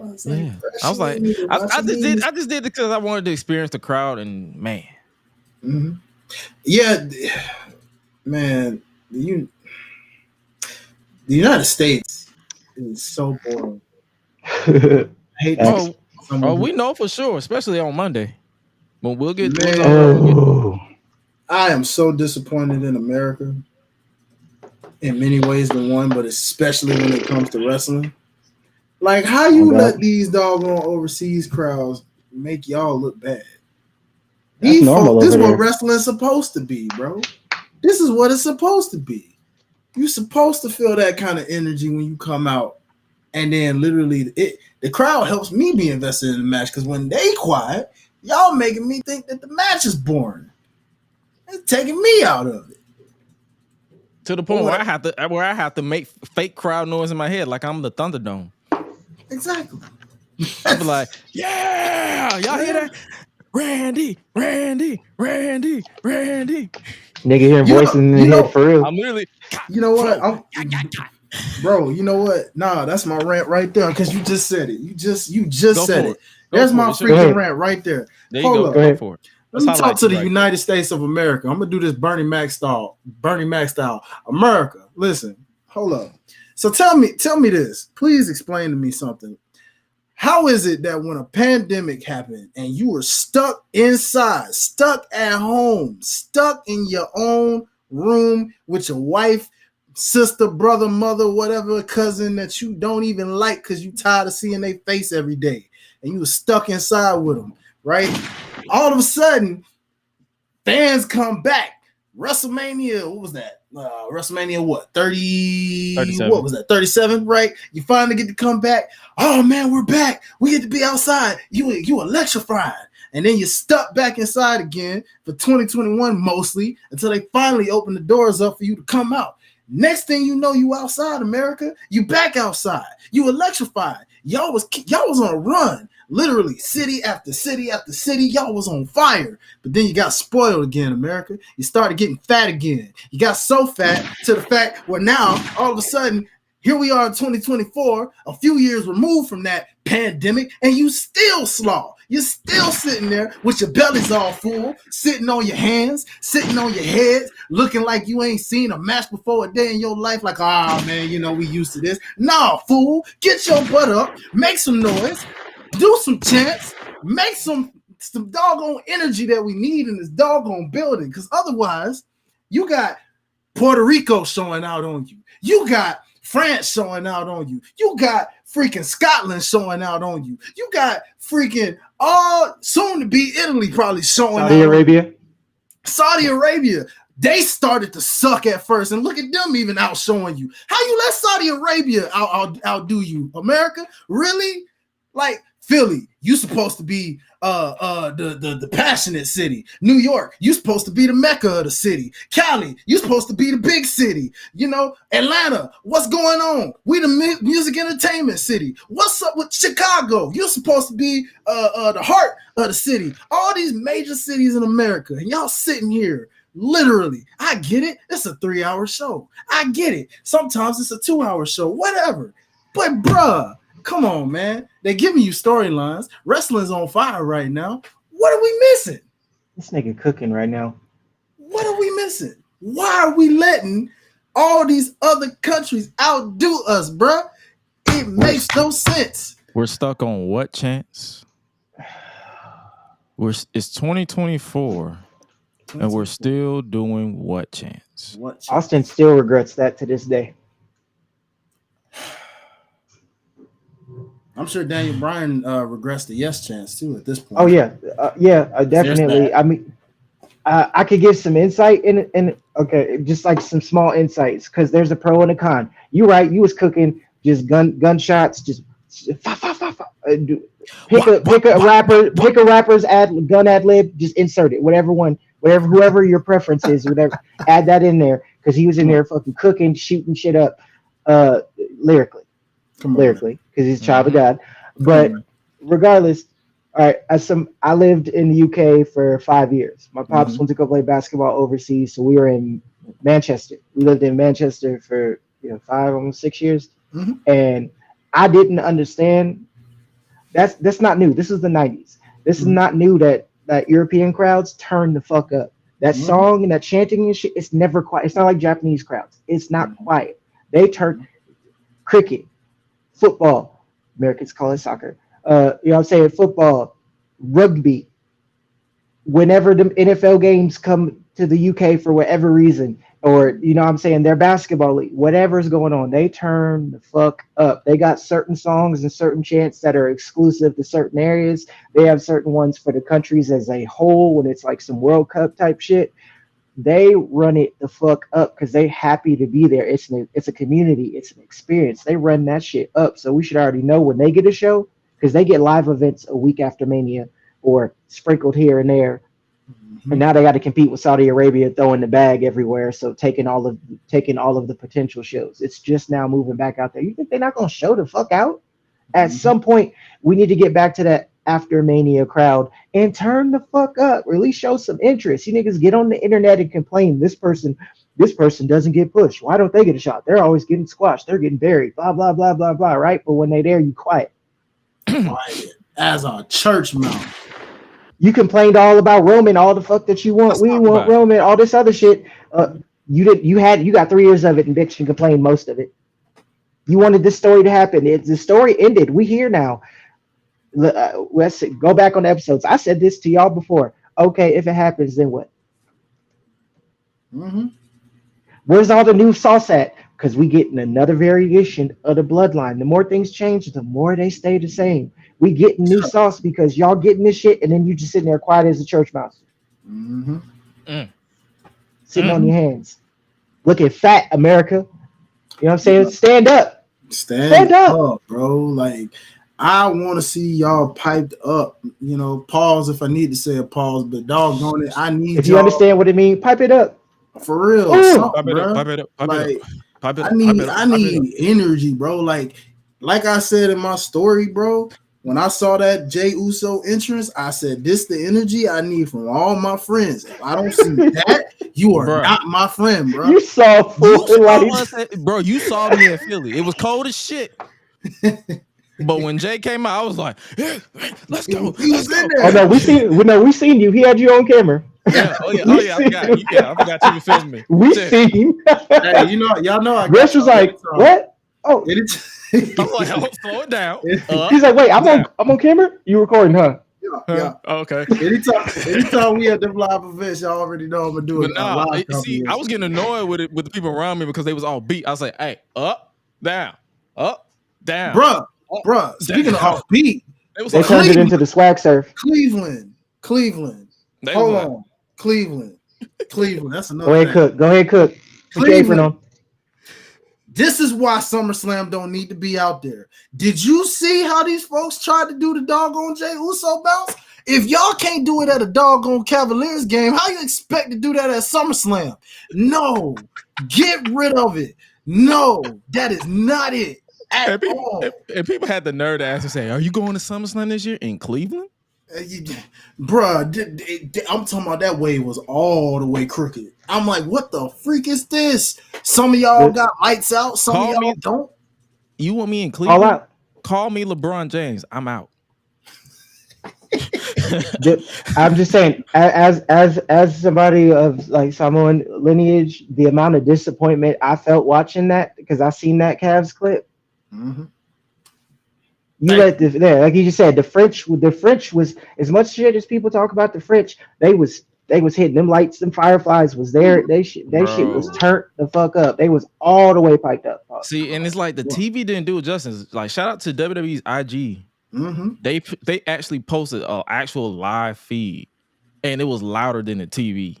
Yeah, and I'm like, yo, cameras was shaking. Bruh, for real. They said they got warnings about the noise reaching different levels to where it's like, hey, y'all are loud as shit. It's you're peaking our meters. Mm-hmm. Shout out to Hang 'em High, because he was over there turning up too. We seen his videos. Bro, shout out to him, man. Shout out to V, man.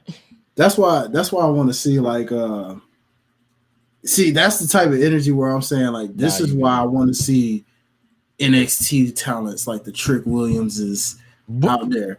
Imagine that chant in France. Imagine that chant in Italy, in Toronto, in freaking Puerto Rico, and all these other doggone overseas cities and countries, giving you real energy, bro. You can feel a mana. Come on, man. Bruh, like USA, y'all are so disappointing, bro. They need to, you know what? Every show needs to be overseas from now on till you mofos actually respect what you had. It's like, and I feel like it's more so because they're so complacent, and so they like to be in the know. And it's like, Nick, just let's keep it really a buck. Let's keep it a buck. Like, this is not disrespect. This is not disrespect to the friends that I made in media that covers wrestling. This is mainly to the fans who are like legit fans. Mm-hmm. When you're in the building, it is okay to be a fan, especially if you're past the age of 18. Be a mark. You're an adult. You're a mark. Mm-hmm. Have fun. It's your hobby. You're not getting cool points for sitting on your hands and say, they did this spot. This spot, that shouldn't have did this spot. You're watching grown adults in spandex tussle. The irony in there is hilarious by itself. It's General Hospital in the ring. Mm-hmm. You're watching the CW, which NXT will be on, by the way.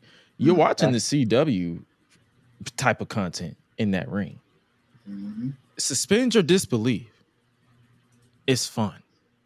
The moment you start trying to talk to me about, that spot, or you trying to tell your person or your kid, you should cheer for this, you shouldn't do this. It's like you're taking the fun out of it.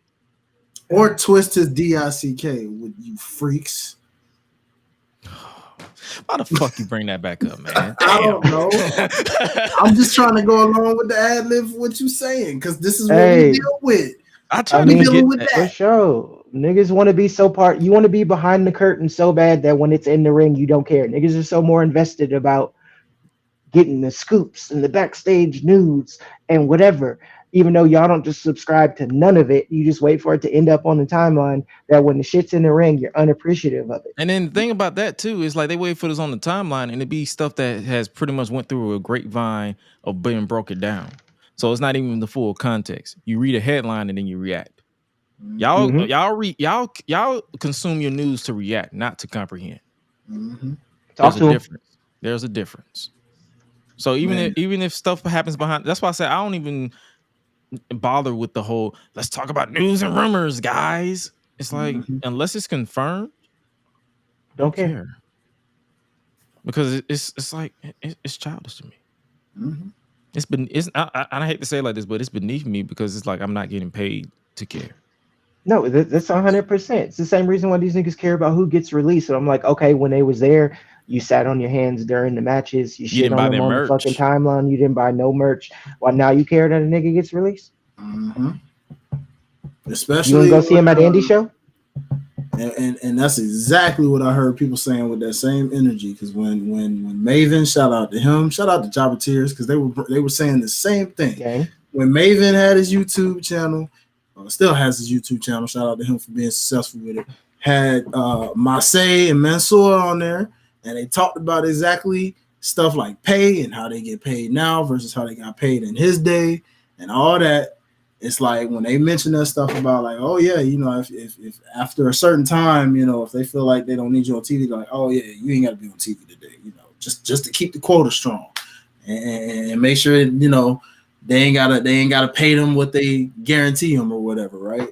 Like you said, if you ain't supporting you're not your on favorite, TV, you don't get paid. yeah, and if you ain't supporting them or advocating for them and being as loud as you can for them, of course they're not gonna put them on TV. Your response gives them more money. If you ain't responding, they ain't money, and if That's they why I ain't always money, that's why I always laugh at the hate that LA Knight, Jay Uso, all these people get because I'm like, it's not correlating on TV.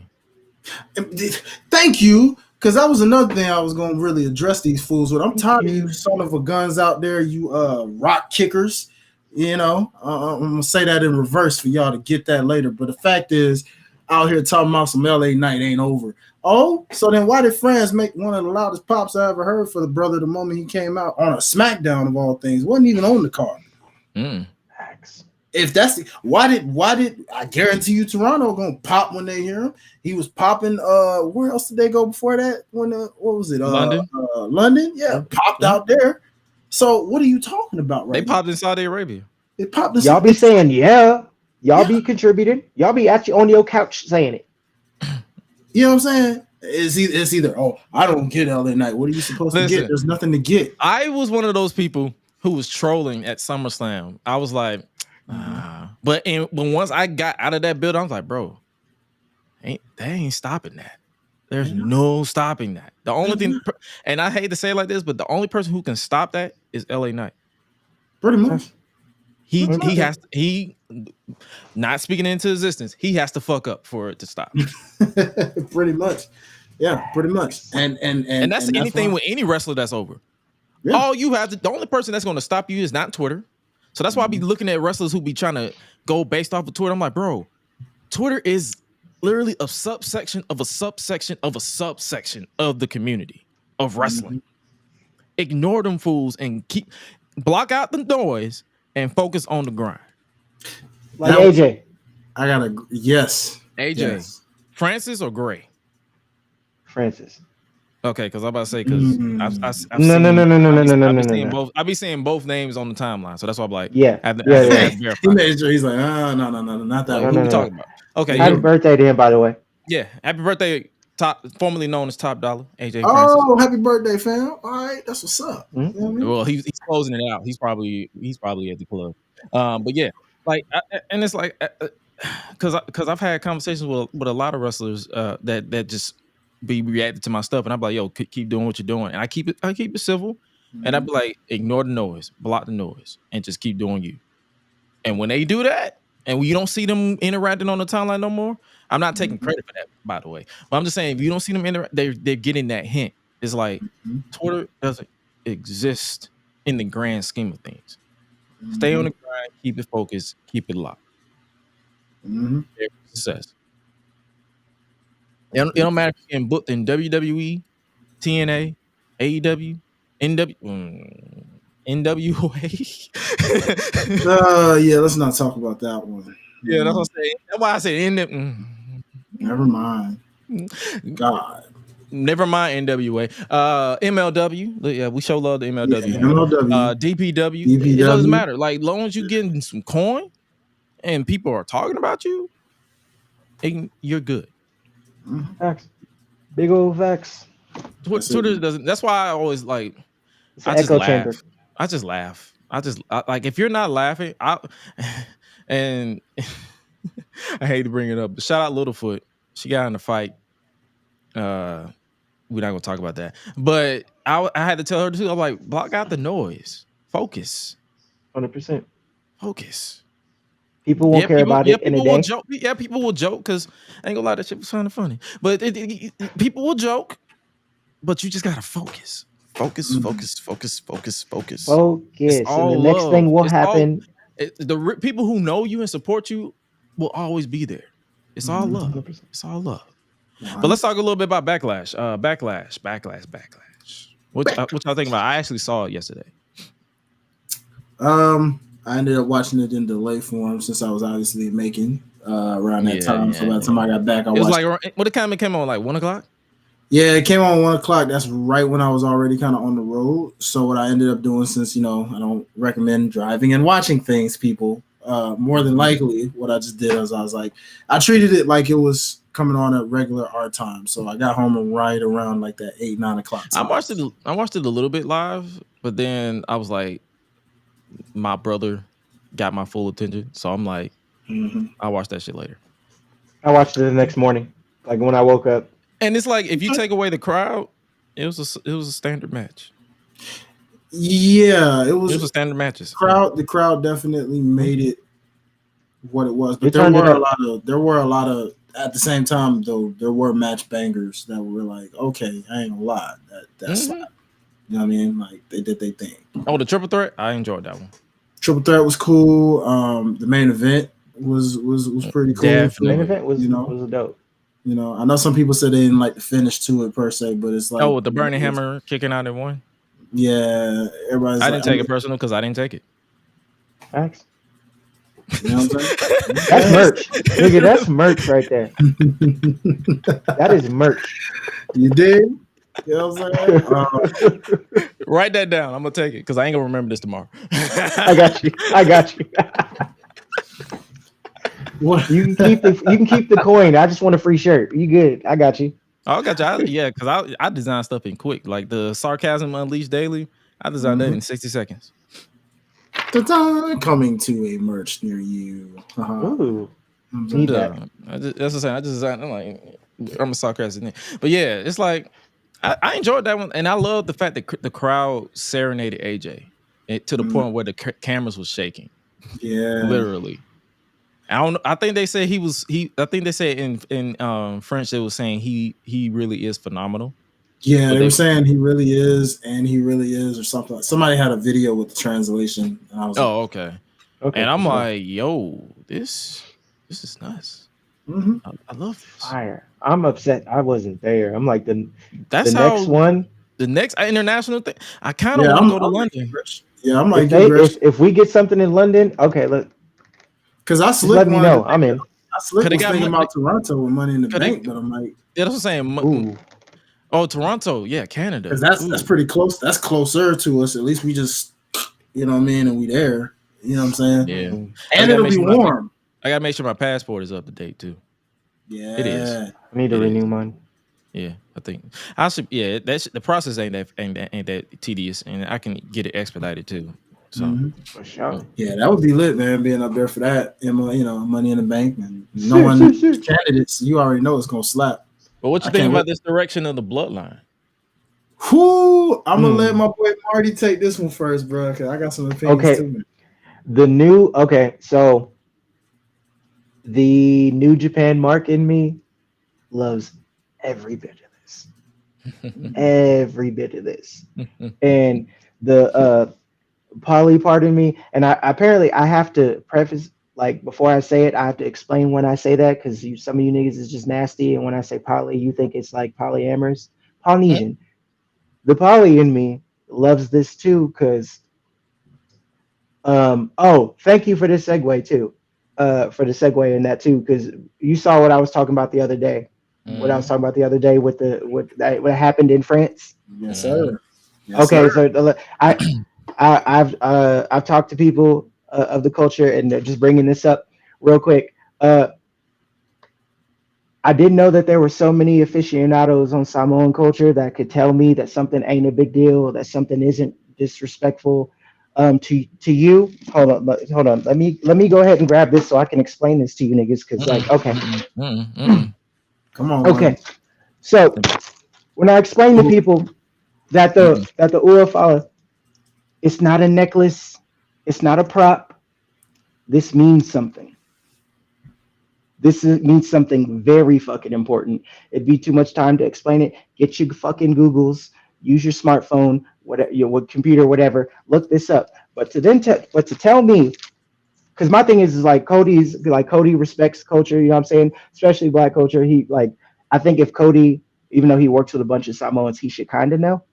But I'm shooting him bail and giving him the benefit of the doubt. If he didn't know, if he understood the significance. That's why you ain't never gonna see them do this on TV, or why you never seen him do it on like that was a picture that a fan took. You didn't see this used in no storyline because this is a big fucking deal. When Roman got it, this is a big fucking deal. You people that seem to think that it's a fucking prop, and I don't know where y'all went to get one of these. That's crazy to me in its own self. But their WWE ain't culture selling vote.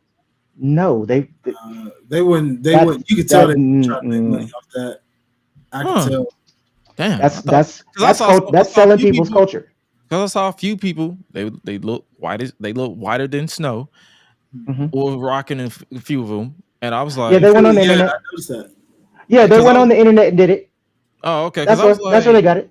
Because I ain't gonna lie to you, my goofy ass looks Samoan half and half sometimes, but I'm fully black. But it's like I'm like, let me go give me a tribal chief. That's how my thought was. I was like, but then I was like, they must have sold out. So when I see, and that's the thing, and I understand that you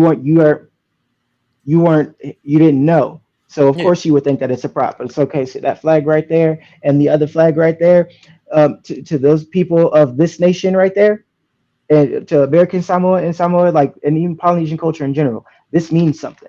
This ain't no fucking prop. It's not no fucking necklace. So don't get on the internet and tell me or other people of Polynesian or Samoan descent that you Roman crybabies or this. It's not a big fucking deal. It was just a joke. It was just like, okay, just because you could go on the internet and go and get your hands on something that you don't understand, and to you is a fucking prop and a fucking necklace, and not understanding that to us, it's disrespectful. I don't think Cody went out of his way. Relax, Cody crybabies. I fuck with Cody, but I said I fuck with Cody. But I think if he knew what this meant and the importance of this and the symbolism in this, that it ain't fucking something that he would just throw on. That's why you ain't see no angles on TV with it other than people who are Polynesian. This ain't something. So don't get on the fucking internet. That's part of the reason why it was used for Roman versus Jay only. Yes, because and you understand when Paul holds it up in reverence to him, Paul, you know what I'm saying? And if he lets Paul like when your family, but even then Paul's not getting on there, he's not pulling it off or like wearing it on purpose. If they hand it to him and he's doing it, or he wears it real quick, like he don't even wear it. He wears a version of the lei. That's it. Yeah, and even then, it's just like the fact is that he's damn near part of that family, because once you're family, you're family. It doesn't always like that. The blood oath means something. That bloodline means something, but it doesn't necessarily mean that it's always blood. And this is how I'll be able to segue this into what's going on with the bloodline, because people are confused and just don't know shit. So let me educate you. I will simply just say, not a toy, not a prop. They're not going to be selling this as fucking merch just because you can get on the internet and order you one and no understanding. If you could get on the internet to order one, get on the fucking internet to do your fucking research and understand how this can be taken as fucking disrespectful. You're not going to fucking do that. I don't think Cody knew any better of it. And if he did, he'd never fucking do it again because he's a respectable person and wouldn't fucking do that. I'm pretty sure after that picture made his rounds, he got pulled aside by Roman, Jay, Jimmy. Somebody, all of them, and like, don't do that again. So I must have missed something. So Cody was wearing this or something? Yeah, a fan gave it to him. He took a fan gave it to him to take a selfie in, and he took it. And it made its circulations like last weekend, like I think before Backlash, like during the tour, during the European tour. Wow, how did I miss that? You don't get online like that, bro. Oh no, don't get online. Don't even. Checking? I got the Twitter app and everything, but I I'm messing with haven't you. seen I'm it. messing with you. I'm I'm messing like, with Okay, but okay, so yeah, but I'm just glad that y'all know. So it's just like, okay, if you you. Yeah, and it was a simple like thought. I was like, oh, they selling this? Cause I'm like, that'd be kind of cool to. yeah, Like, I I'm was like, yo, thinking that too. and my goofy ass was like, hey, Marty, you know, I was about to text you. I'm like, hey, you know, they selling Mhm. these. Mhm. Oh no, I would have had a severe fucking problem. And then when Because but actually when I ain't see it in the store, I was just like, oh well, I ain't think nothing else about it. Like that's just my Yeah, thought process because it's like, yeah, but yeah, so, because now you I know do. why you haven't seen it. Now you know why you haven't seen it on yeah. WWE Shop. He's Roman And ran the I ain't shit for gonna look almost for 4 it. years. And I'm not gonna look for it because one thing about them Samoans, I know they got grenades for fists. I'm good. But my thing is, why are they? Well, I mean, the internet gonna be the internet in terms of what they try to sell. You can't ever stop it. But with it being that sacred and that like a big, why don't they shut that down from people even being able to get that on the internet somehow? Because the thing is, if it wasn't on a wrestling angle, most people wouldn't even know what it was to even go look for it or care. Oh If yeah, you if looking for the this, tribal chief didn't exist, nobody wouldn't even know that existed unless you're in the culture. that's what I'm saying. If you only looking for this, if you fit the description, Mm-hmm. that's And I what ain't I'm looking for saying. that. And I'm not looking for it. I just thought it would have been cool. I'm like, oh, that's kind of cool. Because Yeah, and Yeah, because that's if I had completely one of fine. those, it would have Nothing probably wrong with been that. hanging. You know what I'm saying? I would have had that giant hanging or something. Just Oh as a, God, you know what I yes, mean? exactly. But the fact is, like you didn't get the understanding. But the thing was, if somebody now that I explained to you do, that I'm like just like, all right. don't do that, you're Yeah. not gonna don't get on the internet and tell people it's you're just being a fucking crybaby or it's not that serious or it's just a joke. I'm like my culture is a joke to you just Everything is because you always don't a have joke. no fucking culture. Everything is always a joke until you get punched in the mouth. So, Marty, let me Facts. let me ask you then, bro, because I Mhm. grew up on the beach. You know what I'm saying? Being For from sure. like, as part of me from Virginia Beach, so I grew up by the beach, and so I got one of those. If I think I still have it, I gotta check, but I remember Joe used to rock it too, like back in like the TNA days, for real, for real. Like Hmm. that shark tooth necklace, I want to say it Hmm. is, like, Yeah, right? Yeah, I have one of those, and I used to rock that junk low key you quite good. often. You know what I'm saying? But like, is it any form of disrespect? Usually, just wearing that to wear that. Usually, No, you can get that. You can go to Hawaii and get and you know what I'm saying for the most okay, part. Let's go and get okay, that. My thing is just like if you don't know and like you happen to go and get a gift shop, nobody beats you up while you was going to cop one, yeah, then you straight. But oh yeah, they did a whole vignette talking about with shout out to me because you understand it. But that was where I got so fucking heated because it was just like I said like I was respectful. I gave Cody the benefit of the doubt. Like, bruh, I fuck with Cody, but what It's we like not gonna do I is give disrespect everybody the the culture. benefit of the doubt, but it's like first time is a mistake, second time you know better. oh yeah, Facts. I ain't seen nothing since, and I guarantee you this. I bet you won't see Cody in one of these again. yeah. Mm. Bet because Fool it's me just once, funny. shame on you. Fool me twice. Now, if I see it again, I'll be like, all right, Cody, what you doing? Yeah, that's when we have a problem. And then I've seen people pigeon like getting in and trying to make it extra. Like, well, okay, well that's why he's stealing from Black Coach. No, I'm like, no, calm down, calm down, calm down. I'm not trying to start no fucking wave like that. I'm simply pointing out that this ain't no necklace. It's not a prop. It's not a toy. It's not. They used it in an angle, but they used it with the only people that need to be wearing it. And in the storyline, it made sense. Get on your Google machine and look this up, what it means, what it symbolizes, the importance of it, and you would understand that Oh that's yeah, not funny. That's cause not a fucking joke. trust me, when it gets back to Rock versus Roman, that's gonna be on the line. Oh one yeah, Hundred percent. no doubt. 100%. Not no title. That. Not to mention even with this potential civil war we may get. Oh yeah, Oh, because exactly. Okay. let's further explain to these Okay. fools because You even want me to explain how that worked? I've done the Google. I've done the Google Hmm. because people trying to trace this bloodline or this connection with God and the Anawayi family or the Mm-hmm. Fatu the Anawayi Fatu family. Mm-hmm. Hmm. The Rock and Rikishi consider Haku, who is the adoptive father of Tama / uncle, blood uncle of Tama, Mm-hmm. as blood cousins. Blood In the oaths. Rock explained it during the He in Vegas. literally explained it. What is That was that the shit? short version, and that's the short. That's the short version. Not I to gotta mention, clip that not to later. mention that Haku partner was his tag partner was In the his in the in Tonga the Kid Attitude Era, in the doing in 80s. In the 2001. no before that in the 80s. Oh yeah, in the The 80s too. Tonga Kid. So this goes way back. He was also trained by Peter Maivia. Like people don't understand that it's like okay, there's a movement, or they were trying to push it in a sense. It's just like okay, so there's Uso, and then for Tongans it's Toko. Toko Mm-hmm. is like Us for them, so it's like the Toko Uso movement because for the longest time it was there was like Bloods and Crips. It was, you know what I mean? It was That was you know what I classic. mean? Mm. Yeah, you know what I'm saying? Naturally, like there's a history of it. There's a history of it. So it's just bringing that movement together. And in the areas where there aren't a lot of Polynesians in general, it's once your family, your family. Like if somebody's really calling you Us, they fucking with you like that. It doesn't necessarily need to be a blood tie. Well, they're not even Samoan. Yeah, but just the family goes back decades. They don't necessarily need to be blood, but it's blood couldn't make it, you know what I'm saying, more stronger in general. So that connection with their father to their whole family in general, them coming in and it being the bloodline, it's like you niggas care about semantics when it's wrestling, which you shouldn't, and it's just weird.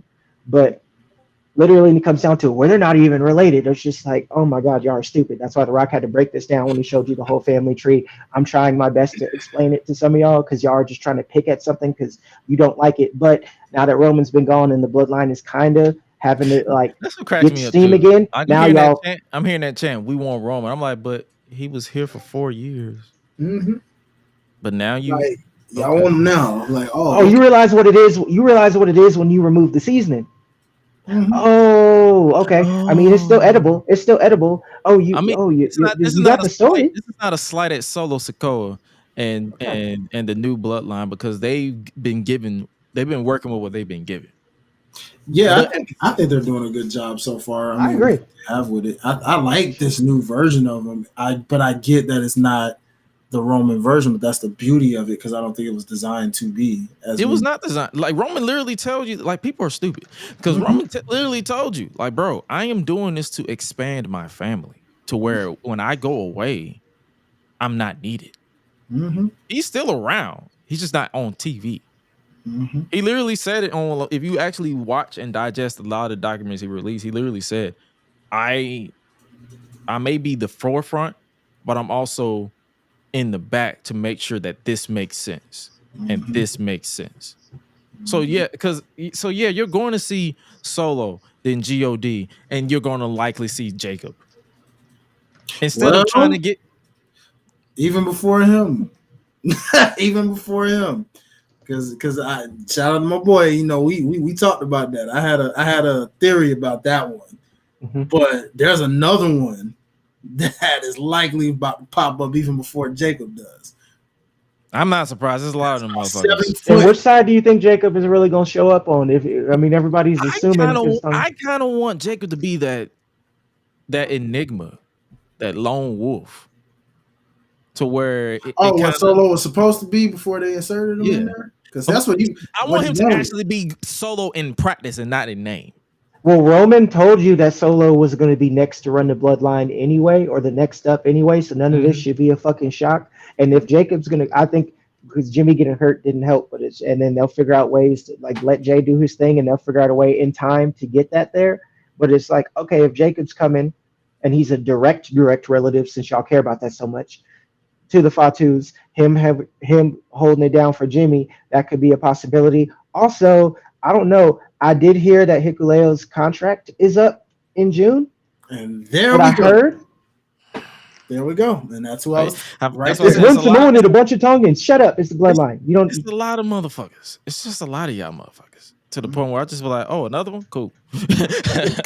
But shout out to the fact because Tongalore, right? If I'm saying, Mhm. if I'm saying right. And I loved it. I popped it. Tongue, Oh, I love that swerve too. Camacho. No, oh, that that okay. what Okay, you we just don't talk said. about that. We We don't don't No, talk talk about about that. that that. no. Here's what's funny. No, I gotta talk about this because here's Oh, that was around the time when I was watching, but I didn't pay a lot of attention. Right. I was So there watching. here's I my was thing. watching too. I was just like, Yeah, I want to say that was college or something. That era was like college or something for me. So I was watching wrestling, but I wasn't really watching, right? So the thing about it was I remember seeing that. I had no clue that dude was even any part of Samoan. Bruh. Why did they portray this man Tongan. like he was Mexican, bro? He's Tongan, but Yeah. bro, they Yokozuna'd him. Why are we doing? Talk about it. And it was Vince. It was different. It was a different time. This was before Black and Gold. This was just NXT when they still had the big ugly X belt. Only reason I recall that is because a mutual party of whom y'all understand was there at the time. So when an area was able to go see shows and see some of that, it wasn't part of, it was part of course for that type of shit to fucking happen. And when you could have just led with the fact that, all right, like you remember who was in charge. That's literally all he had to is Voldemort. Voldemort was in charge, but at that time, like, okay, you couldn't go back to his lineage because they don't like to say whose people's fathers are, but they imply to it. They didn't do that with him. And I noticed that it's always with the first one. They implied that he was just a whole ass Mexican with a tan. Just like Deuce or Domino. People ain't ever seen a Polynesian before. Yeah, it was that threw me off when I found out he was a part of the family because I was like, wait, he is. I was like, he's Snooker Junior, the 3rd Junior. Okay, yeah, he's Superfly. He's Tamina's brother. I was thrown out too when I ain't found out about that until Legacy. I was like, me too. That's what I'm saying. Yeah, when he mentioned it in Legacy, I was like, wait, is you trolling or are you serious? And when I Googled it, I was like, huh? Well, I'll be damned. What the freak? And then when I stared at him long enough, I'm like, yeah, you like your daddy. Yeah, and I mean, it's always the first bull or the ones that not the firstborn, but the first ones to get in the kind of business. The only parallel I could think of, it was like, okay, Stevie Ray got in, was like for like wrestling enthusiasts. I mean, I'm showing my age. I don't look it. You are. 36. It's all right. I'm gonna be 36 next month. It's like okay. I remember enough back. Like in this, like Stevie Ray got in first, and then Booker was there, and then they brought him in. Like like he was wrestling first because I think a little bit before that, what's the name, was in or started wrestling first because I think Tamo had just got out of the military, and then before he was training at the dojo. From what I remember, they trained with the Dudleys at their school. Yeah, I heard Bubba talk about that. He was proud of the students. So like when they get in there, it's just like, okay, usually the quieter one kind of gets typecast, and then the one with the personality gets to kind of branch out and do a little bit more first, and then they always bring it back together. I think that's how God works so damn well. That's how my New Japan heads. I mean, when they got in, they kind of pushed them together, and it was dope. If that's the case, then Stevie Ray, I still give you your flowers on how smart you were, brother. Slapnut, or what do you call him? Come to the WWE. What do you call him? Slapnuts? What did he used to call? No, Slapnut was Jeff Jarrett. He used to use this thing called a slapjack. I forget what he used to call the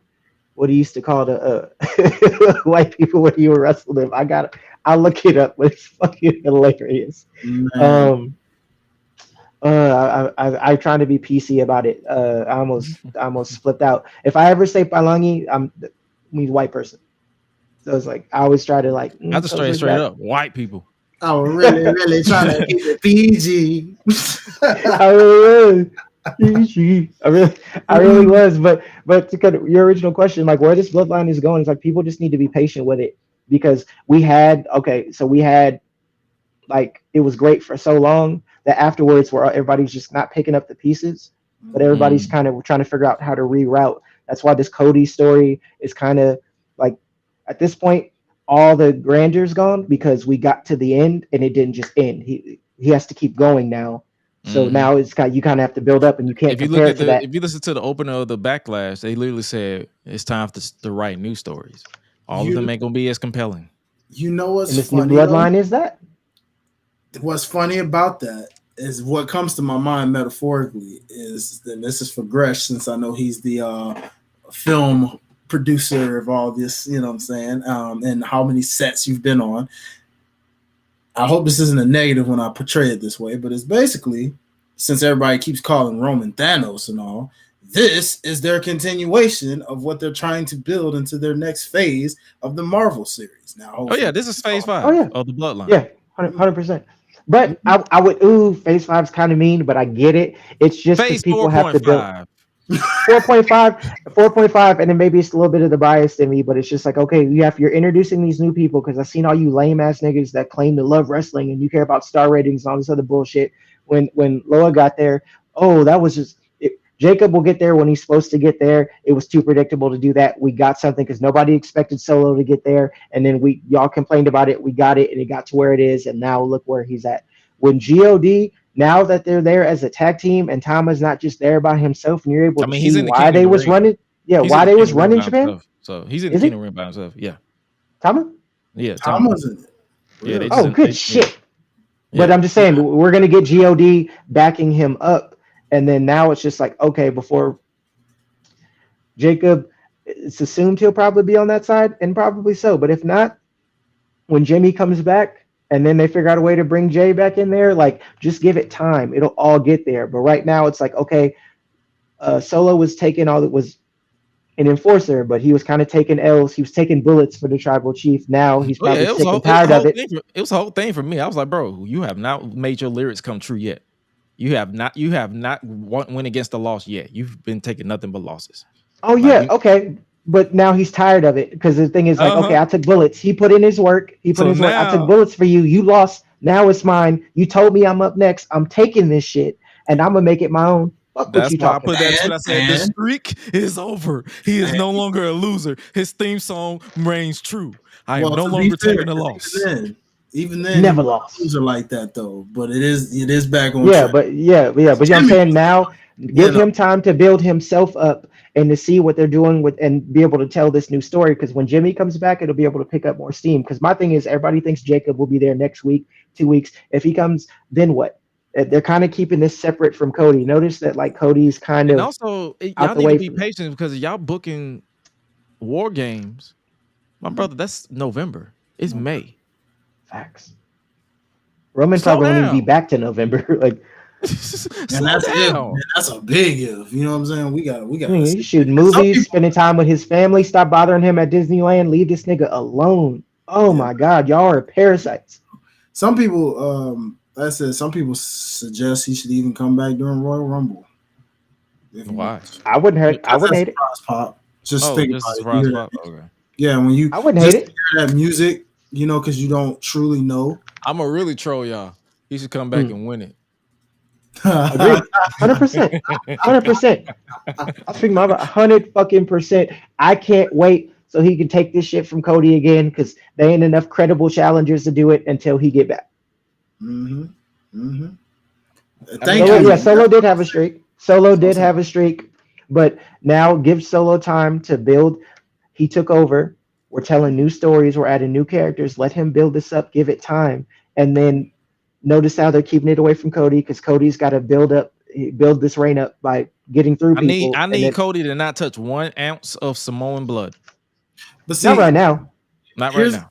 Here's what gives me, Marty. I'm gonna counter back with you for a second when you say when you bring up Jay and how he's inserted, how they just why necessarily do you need to? Because if The Rock knows he's got unfinished business with Cody, and you know the bloodline is always involved when it comes to The Rock somehow. Mm-hmm. That's also wouldn't it just be more so wherever Jacob inserts, that's where The Rock is, because you don't need Jay to be a part of this, to be honest. It could just be Jimmy, Jacob. Roman. It can be Roman. It can be just Jimmy. It could be Jimmy, Roman, and Jacob. Really? Mm-hmm. Yeah, I know. I can answer that because right now, really, the real main event. There's Cody is going to barrel his way through every challenger that he gets until The Rock's done shooting his movie, and they could do that because even during Mania, that was the real like main event that they were building to, and even before The Rock left, they're telling that story. That's also probably why for now they're gonna let Solo and them build that up and be able to and start telling their own story and you know build the because you know records matter. Yep, they do. The moment the bloodline begins stalking Cody, Rock is coming back. Mm-hmm. Exactly. But to answer what you're saying about Jay, it's just like, okay, the moment they kicked Jimmy out, we already knew what it was. We knew what it True. was. We knew what I it think was. more. It's I just think how more you tell the so. story. I think more so. My gripe will be if they do tell the story, they don't regress it. Because Mhm. I'm not gonna lie to you, I feel like Jimmy. I mean, I feel like Jay has outgrown the Surpassed. Yeah, tag team. he really has. That's why I was like Mm. I don't think he needs to go back. when you see what like that France entrance, bro. Everybody's been talking about that and how much of a star that's turned Jay into. Like it's weird to because Jimmy. It's like if I hear down since you just like I can't even hear down since day one issues because the I turn prefer happened. it. I still hate It's Just Muse. I still hate it. No. What I mean, but it's just Still hate like it. the symbolism of it. You're not down since Uh, day one ish no more because you attacked me. You cost me the title, so it wouldn't make sense for me to go I mean back. they came out the womb day one, so like I can see Man, how I don't they. care if we came out the room together. You turn on me and cost me money and a title. Is you Yeah, opt for life. you know done did that. Roman choked Jimmy out while he was like fresh off of surgery. Just like indoctrinated Jay into the whole fucking bloodline, My and they were thing is, still down with it. my reservation is I don't want them to regress Jay I agree, man. Like because he's Okay, WWE has a history of regressing people once they're done with the solo theory. Case in point, Big E. mm-hmm. When they was okay, done with the history. whole testing the theory with him solo, they say, "Yeah, we're gonna go put you right back in the tag team." Okay, well, what's the Same simple with answer? Kofi too. Okay, And simple Kofi. answer. Simple answer. The difference between then and now was Voldemort, who is no longer there. So I can't necessarily apply those same worries because the number one culprit of that is no longer here. The J-pop, I equivalent it to LA Knight's pops because he like the pops Jay's getting now is the same type of pops LA Knight was getting Because four he's still months getting, ago, and then 5 months ago. He's it's still not getting even just them. It's just It's not just the same. international. It's still local too. Local No, I too. agree. But what I'm saying is LA Knight was getting the same level of pop. He still gets it, but it ain't this. It ain't hitting. He's not as hot as he was a few months ago. And the thing about it is, they don't have to necessarily like them bringing the tag team together. That if they're going to do that, it's going to be for the storytelling and the moment in itself. Like they're going to come together, and then it's going to go towards a bigger story, and then they could probably go separate afterwards. It doesn't necessarily have to be long term. My thing is, I'm not necessarily pivoting on that too much because my thing is that or they got to get to a point where they do right by Jay in the sense and they don't waste this. That's Yeah, what I He needs mean. to that's touch a what I'm singles saying too. title. Like I get a agree. singles title before I worry about that. That's basically what we're meaning. It's like we Yeah, don't that's want what. them to just pivot straight. Okay, we're just wasting time until they need to It at won't least happen get. before SummerSlam at the Yeah, That's very why. earliest. Low key, that's why, man. I mean, we talked about King of the Ring. I guess I don't know if we Put want some to respect transition. on Jimmy too. Y'all mean. No. Listen, okay, I'm gonna put it to you this way. Well, I Jimmy made is this comparison. entertaining as a character. I just need them to give him some wins. I ain't gonna hold you. Well, you I know think when he what? comes back, he ain't gonna come back. Like, remember when? Okay, go on the network or go on Peacock. You can look this up. In a sense, I can give an example of the some people who know. Okay, remember for those of you who know, when Owen Hart came back, they were like he wasn't really, especially after the whole Brett thing. Like when the screw job happened and they kind of took him off TV and all that shit was happening. He came back like gangbusters. Like they thought they had him out, and he went straight after DX. It's a little bit before he joined the nation, and then they Oh kind of no, pulled it him was. off I don't again. know that part you're talking about. It was right like that. That whole December. Yeah, so I'm saying when he came back though, it's just like okay, Jimmy has already he's been the butt of the fucking jokes. He's had to take all of the fucking L's. He's taken more bullets than for damn near than anybody has. Like legitimately, he's the one that takes the spears or the finishers so somebody can get away. And then he was being loyal. He was already trying to pull Jay out, and then he stayed.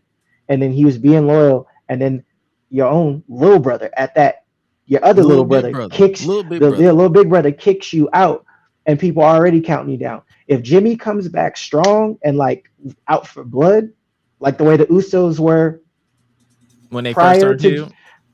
prior to Jimmy getting hurt at Mania If he comes back as 2016, if he like comes back 20. as 2016 Jimmy, when they first turned heel, Mm-hmm. yeah, I'm all because game. Jay was the quiet one.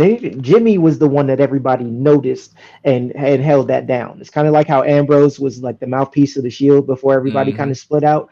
Yeah. Jimmy was the one carrying the weight of that, and he's already shown me in the past that he could do Well, that as long as they now treat him well coming in.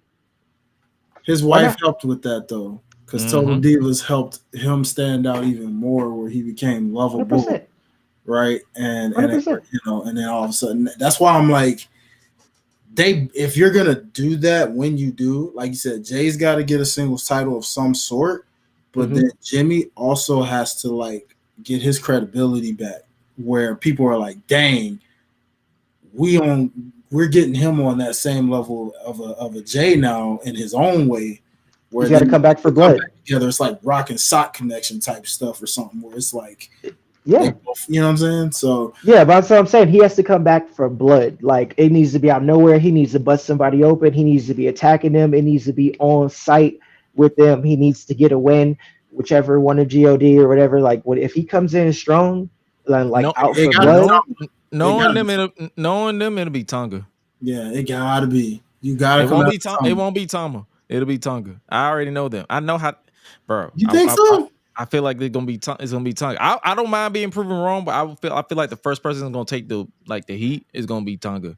When God has their first starts having their first tag matches, and people see why they was running Japan for so fucking long, like it was just a switch between them and the Good Brothers.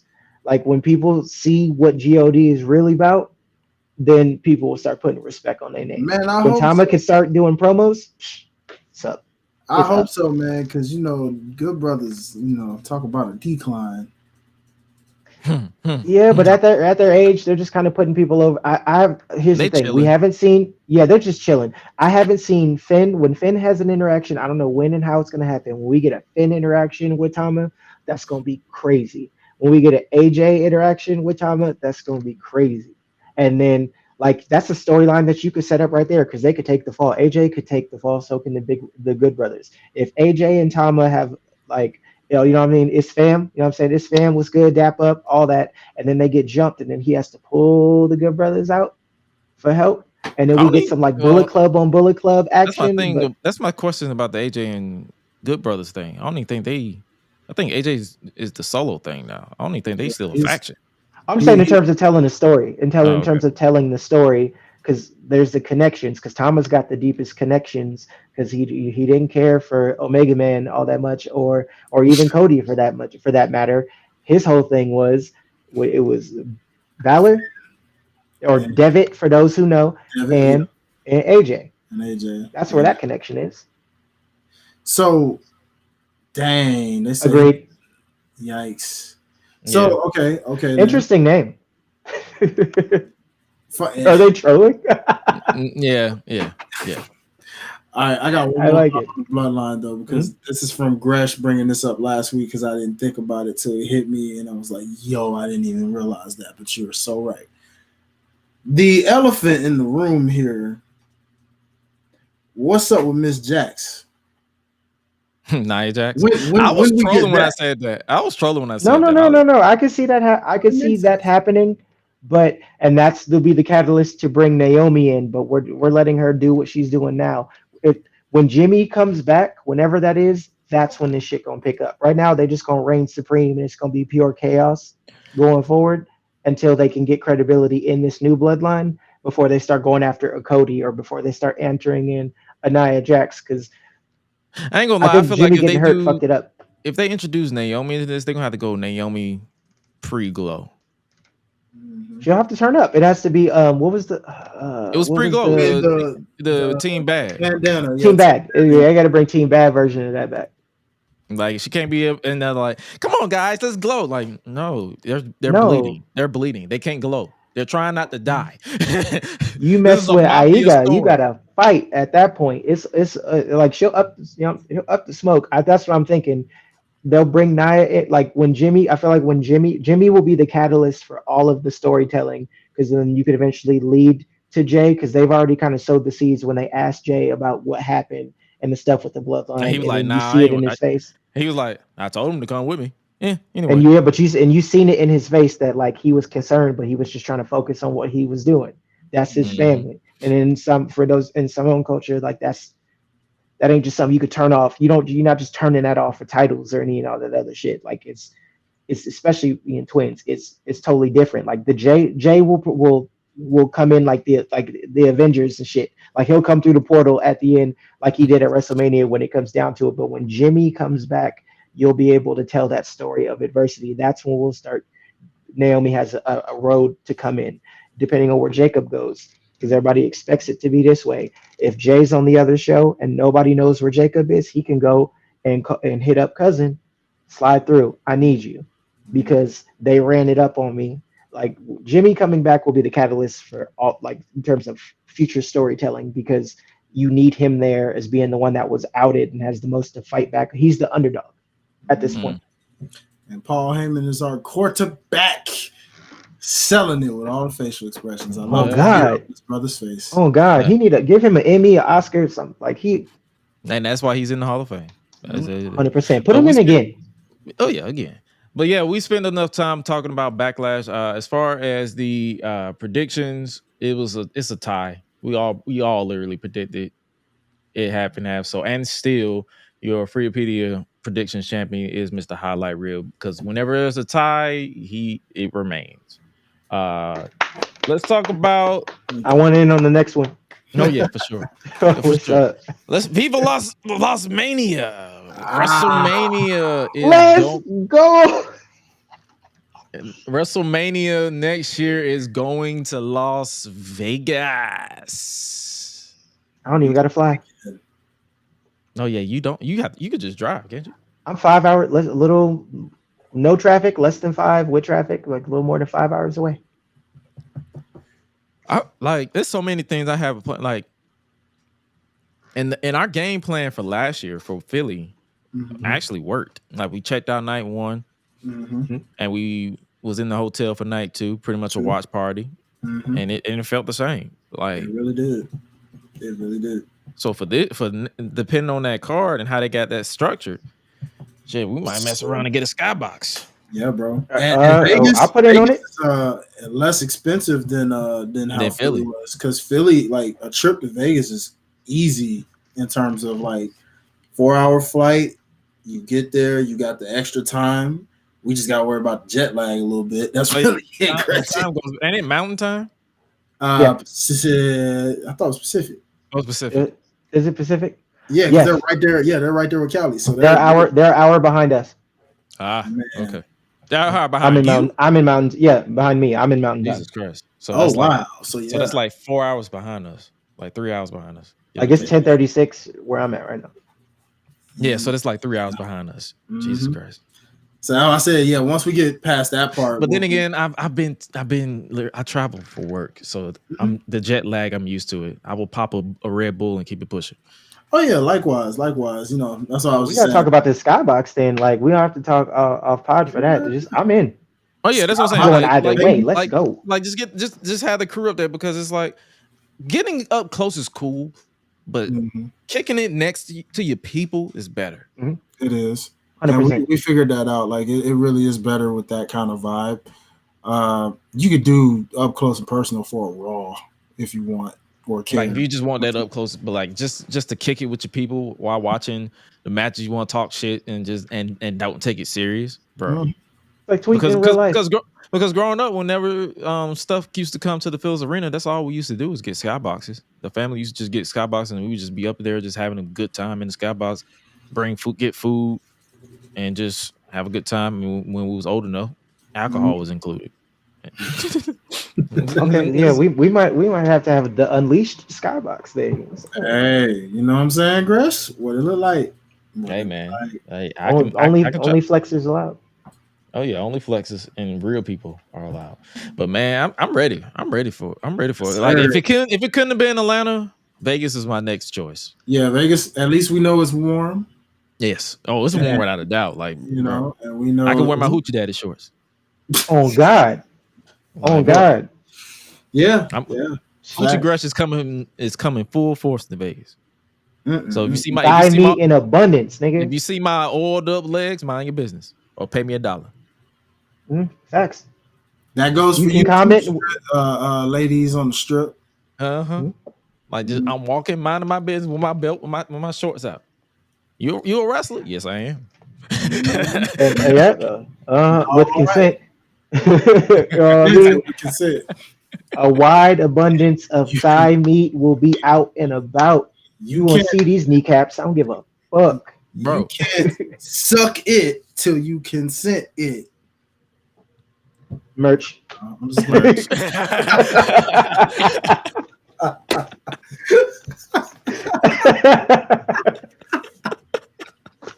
You can suck it until you can sink it. Yeah, I understood. Mhm. What a drum. That's a thank bar. you, That's a thank you, bar. Okay. thank He's you. spitting right there. Ooh, this nigga spitting right now. We're here. Thank you, thank you. Oh man, I'm ready for that. Showing off. Battle of the EVPs is switching over to AEW a little bit. Oh, Kenny Omega assaulted by the new elite. What's your thoughts on that? I actually enjoyed it, Yeah. surprisingly, and that's more ah, attribute to Kenny. He facts. summoned his inner Cody for that. Hmm. He I did. appreciated that. Because Yeah, like, what else? If they didn't, what you got Okada, and then you got the The dude with the scapegoat. hair, the scapegoat dude with the hair that everybody's telling me is more important than he is that I'm supposed to care about. Um, oh, Oh, you talking about the Jackins? just cry me a river, just like good. Put some bass in your voice, nigga. So, anyways, mm-mm-mm. so it's like you got all that over there. If Kenny was a part of that, then what? Because we got Swerve over here looking like 1993 Undertaker with all that crow makeup under his eyes. I need him to get some sleep. Yeah, because that ain't it. Swerve, that That ain't it. shit was. I minor stuff. No, man. And then I'm supposed to, nigga, you was breaking in people's houses and putting stuff in people's baby crib and all that. Like now I'm supposed to think that you care about what Tony Khan was doing. I mean, he gave you the title. You made history. I guarantee you by what is it? It's okay by mid June. Not even mid June. I gave it 2 weeks before they stopped saying that he made history every time he come out. Oh, they already stopped. Yeah, they already I heard I I heard mean, it. I heard it once. Oh, no, that was Kenny that said it. Sorry. Yeah, never mind. Already happened. I heard this was saying it already happened because I think I heard commentary say it once and then that was it. yeah, And that was on. I think that Was was that on. the week that he didn't talk after he won? Yeah. yeah. It's still Okay. funny how everything else seems to be important around that fact that he is champ. And he has nothing to do with it. Like they gave him a shout out to Christian Cage because he's one of the only ones that really to me is really like Mhm. that man is a legend. Put him in every Hall of Fame possible. But like he gauged my interest with it. But it was like okay, like you keeping him away from Okada. You Mhm. not even putting him in front of the scapegoat. And then he makes a comment about the elitist, and they get on there and then start talking. It it kind of reminds me of like and people you can fillet me for this. I don't care, but it's like if you remember like how corny Eric Bischoff was, but it worked. Like when Mm-hmm. he was first in the NWO, it's like they're doing a cosplay of that. Kind of like how their gimmick is a cosplay of like the Rockers in DX. Um, it was like a cosplay of like Bischoff, where they're we're in the truck, we're doing this, we're your bosses. It's just like just be yourselves at this point. It'd be more believable. I think someone explained it to me perfectly. They was like they're being a cosplay of what people assume they are on Twitter. Mhm. That's So what they're they are on basically Twitter. people who on Twitter assume that who they are, Mhm. who are they portraying is who they are in real life. So that's the character. It's They're pretty being much another. themselves. Their character is pretty much another inside joke. But it's an inside joke. It's like two things can be true at the same time. It's an inside joke, but it's not. It's an inside joke because we're telling people it's an inside joke, so now we can make fun of it to kind of take away from the fact that there's Oh no, probably it some still truth can in be there. true. I'm not dismissing what you're saying, but I'm just saying Oh like no, I'm just telling you what it was told to me, and I pretty much yeah, wrote it off, and I just moved on from it. But two things can be true. Like it's an yeah, inside joke, but then it's also them just trying to make a knock at WCW.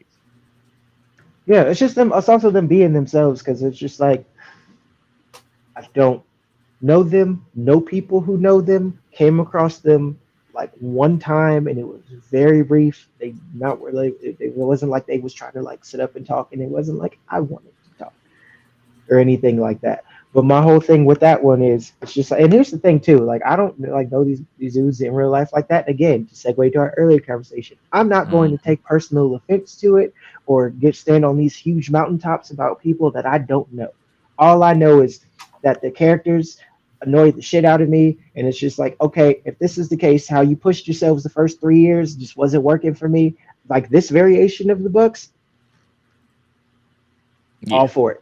I'm all for it. This is the most interested I've been in them since they've started this damn company. Cool. I like this. What they're doing. I mean, I'm hearing through the grapevine that like TK, this is an angle to like get him in the ring, and I'm hoping that that's just the internet saying shit because like everything about that sounds bad, like in every way, shape, form possible. That just sounds horrible. Like just get your team together and then have them avenge you because like Kenny can't do nothing. Like, how they got the appearance, and it seems like they kind of wrote him off in a sense to just kind of heal up. Because they didn't write him off because he's going to be on Dynamite tomorrow or tonight. Oh, then maybe he's better than they said he was because that he's basically going to be he's going to be on Dynamite as EVP. So they're basically it's going to be storyline Kenny. Oh, they're giving him something to do. So then okay, smart. That's cool. So he's the he's probably going to be the authority figure. Who was the commissioner when they brought Shawn back? This was like they brought Shawn Michaels to be the commissioner because who was running it? Or this was I think when Triple H and Stephanie was running crazy and they brought him in to balance it. It was still Baltimore. Was it? It was the corporation, and then it was the corporation. And Shawn. He was the sheriff. Yeah, the sheriff is back in town. I think that's what they're doing with Kenny. Mm-hmm. Just to give him something to do until he's like 100% ready to go because he was taking bumps on Wednesday. But so then who's gonna go against the Elite? Because you're not going to convince me. Like I'm not buying it. I'm glad the nigga's champion, and I like we talked about. We appreciate that it happened. I'm not buying this. Honestly, I feel like Swerve saying that, basically proving himself to be a hypocrite in character, was just because it was like we're going to use this as a way to solidify you as a babyface. It didn't work. Any chances of his old nemesis coming back? Who? Oh my God, they'll Paige, and they'll probably do that, and it just. That's just beating a dead horse at this point. If Paige come back and continue to be like Paige, you lost like what, twice, 3 times? No, they're gonna put Paige with him when it makes more sense for him to go with Gang. Yeah. So please don't do that because this is how I would conceive that. Mm-hmm. Paige comes back to aid the man who broke into his house, talked shit over his baby's crib, put his feet all up on his coffee table without wiping his feet at the door, putting dirt and dust all on my coffee table. I got to clean this up. Now not eating my grapes. He was sitting on the couch in the room that you're not supposed to sit on anything in. That is also the same. Without plastic over. Grandma will be mad.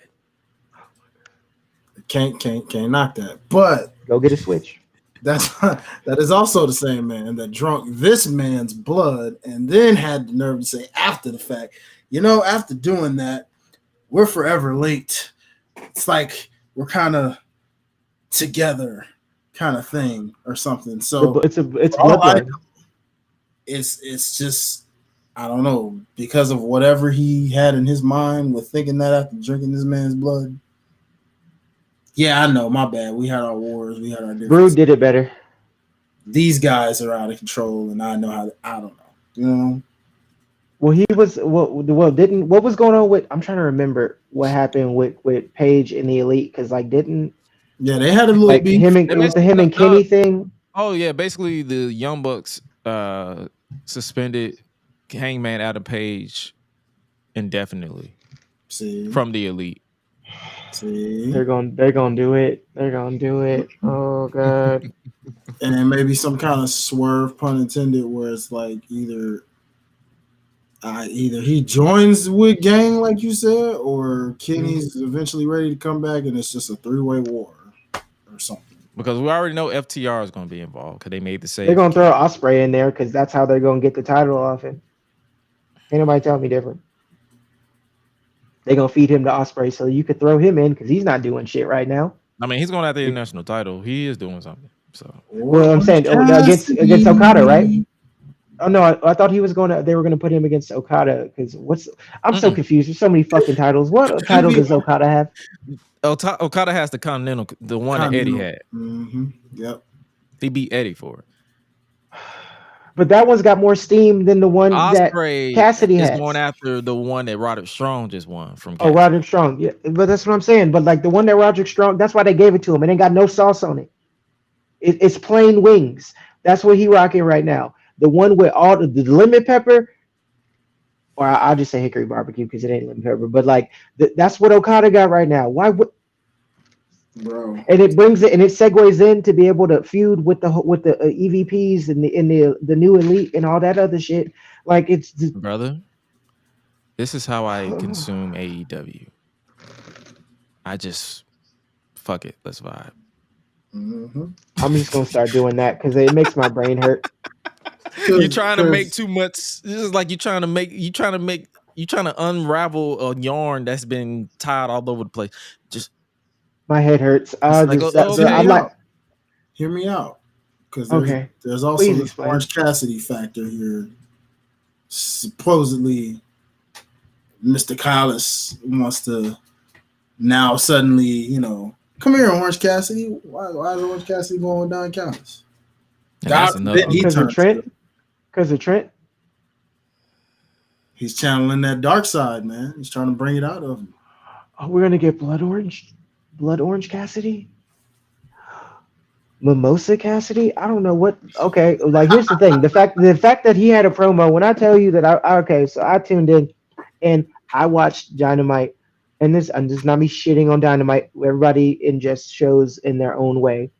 Some of y'all don't even watch Raw or SmackDown in one sitting, but people usually complain the last time I said something like this when I was on here. Because for y'all, I sat through Dynamite the whole way through. The whole way. Like I didn't take no breaks, no mental health breaks. I didn't stop do nothing else. Made the kids like I watched the whole thing, and I heard Cassidy talk, and I was so excited. I was like, oh. He's displaying personality because the shtick it got old a year and a half ago. It's been old. Them giving him a winning streak and kind of in a way like doing like a funny like parody of Roman, or at least that was the way it kind of came off. His first international title run was actually pretty good. Yeah, but the one when Mox got injured, it was just like they was just winging it. And it's the shtick though. The shtick is just like, bro, come on. At some point, you got to get a personality. At some point. I mean, I think like that is his personality, ain't it? Yeah. Then you need to get it kayfabe. Then you need to get we need to put you in a new direction and give you a new gimmick, bro. This is how I choose to consume Orange Cassidy. Not even just going back and forth with you, because I'm not trying to convince anybody to do anything. No, I want to understand. I pretty much consume him as that nonchalant brother that flips the switch when he's provoked. That's literally it. Like, cause I ain't gonna lie to you, when I'm around my family, I'm the nonchalant brother, and then I get provoked, and then all bets are off. That's how I choose to consume Orange Cassidy. And so far, it's worked for me. Like, he doesn't bother me.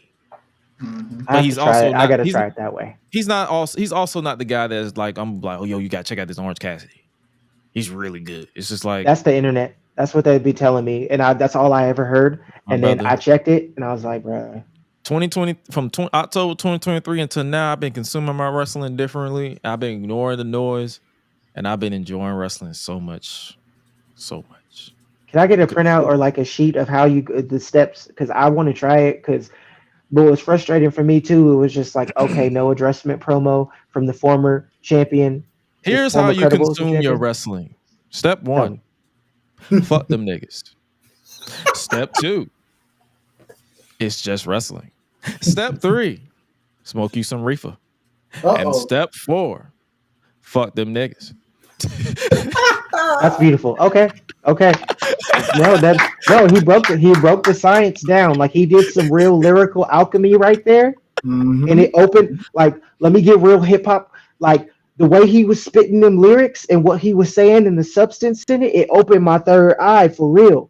So now I'm able to consume it for real and understand how to do this. You know what I'm saying? Like I feel like now, Sir. don't make me get self entitled on the internet and start making people feel stupid because they don't understand something that I barely didn't understand until just now. Kendrick fans, don't get mad at me. I'm a Kendrick fan. Don't get mad at me. I was just trying to make a point. This is how y'all sound. This is how y'all sound. This is exactly how you sound. You But don't no, understand Orange Cassidy because when Orange Cassidy did his promo, right? He did his promo and he said something, and then he took his hands out his pockets and he took his shades off, and then he said Trent, and then he said a sentence, right? But you don't understand the intricacies of it because you didn't see them in the indie promotion from 5 years ago to understand how the best friends was enemies to become best friends, and now they're not gonna be friends, but then they gonna be friends later. Stupid. You're not even a wrestling fan. wait, that's their origin story. That is how they sound in general. I don't know if it's the origin story, but when Oh, if I tweet that I don't like Orange Cassidy or like tweet a criticism, somebody will be in my mentions. The only person I know that really ride for this nigga is Keeks. Keeks, I love like her. the two. Yeah, I love Keeks. I fuck with Keeks, but I'm saying outside of Keeks, the only person like that's the only person I can think of that legitimately like rides for Orange Cassidy and Mid Perry. Listen, But I think I heard someone say this. And I believe it was probably Lyric Wrestling on Twitter. She said the biggest mistake that a lot of people make on wrestling Twitter is they give away their material on Twitter. If you have 100%. criticism, you say that shit for a podcast. You turn it into a segue. Don't be giving out these full-on paragraphs. It's like, if you give me these full-on paragraphs breaking down your grievances, why would I watch your shit? I don't even have that type of podcast and people be in my mentions. I just said I don't understand or the gimmick is tired, and I got people telling me that I don't understand this or blah blah blah, or you don't get it because or you're not a real fan, or like the amount of I had I'm some not. niggas DM me once and I'm not. and I got a paragraph just because I said like take the title off this. That was I said take the title off this nigga. That's all I said. I got a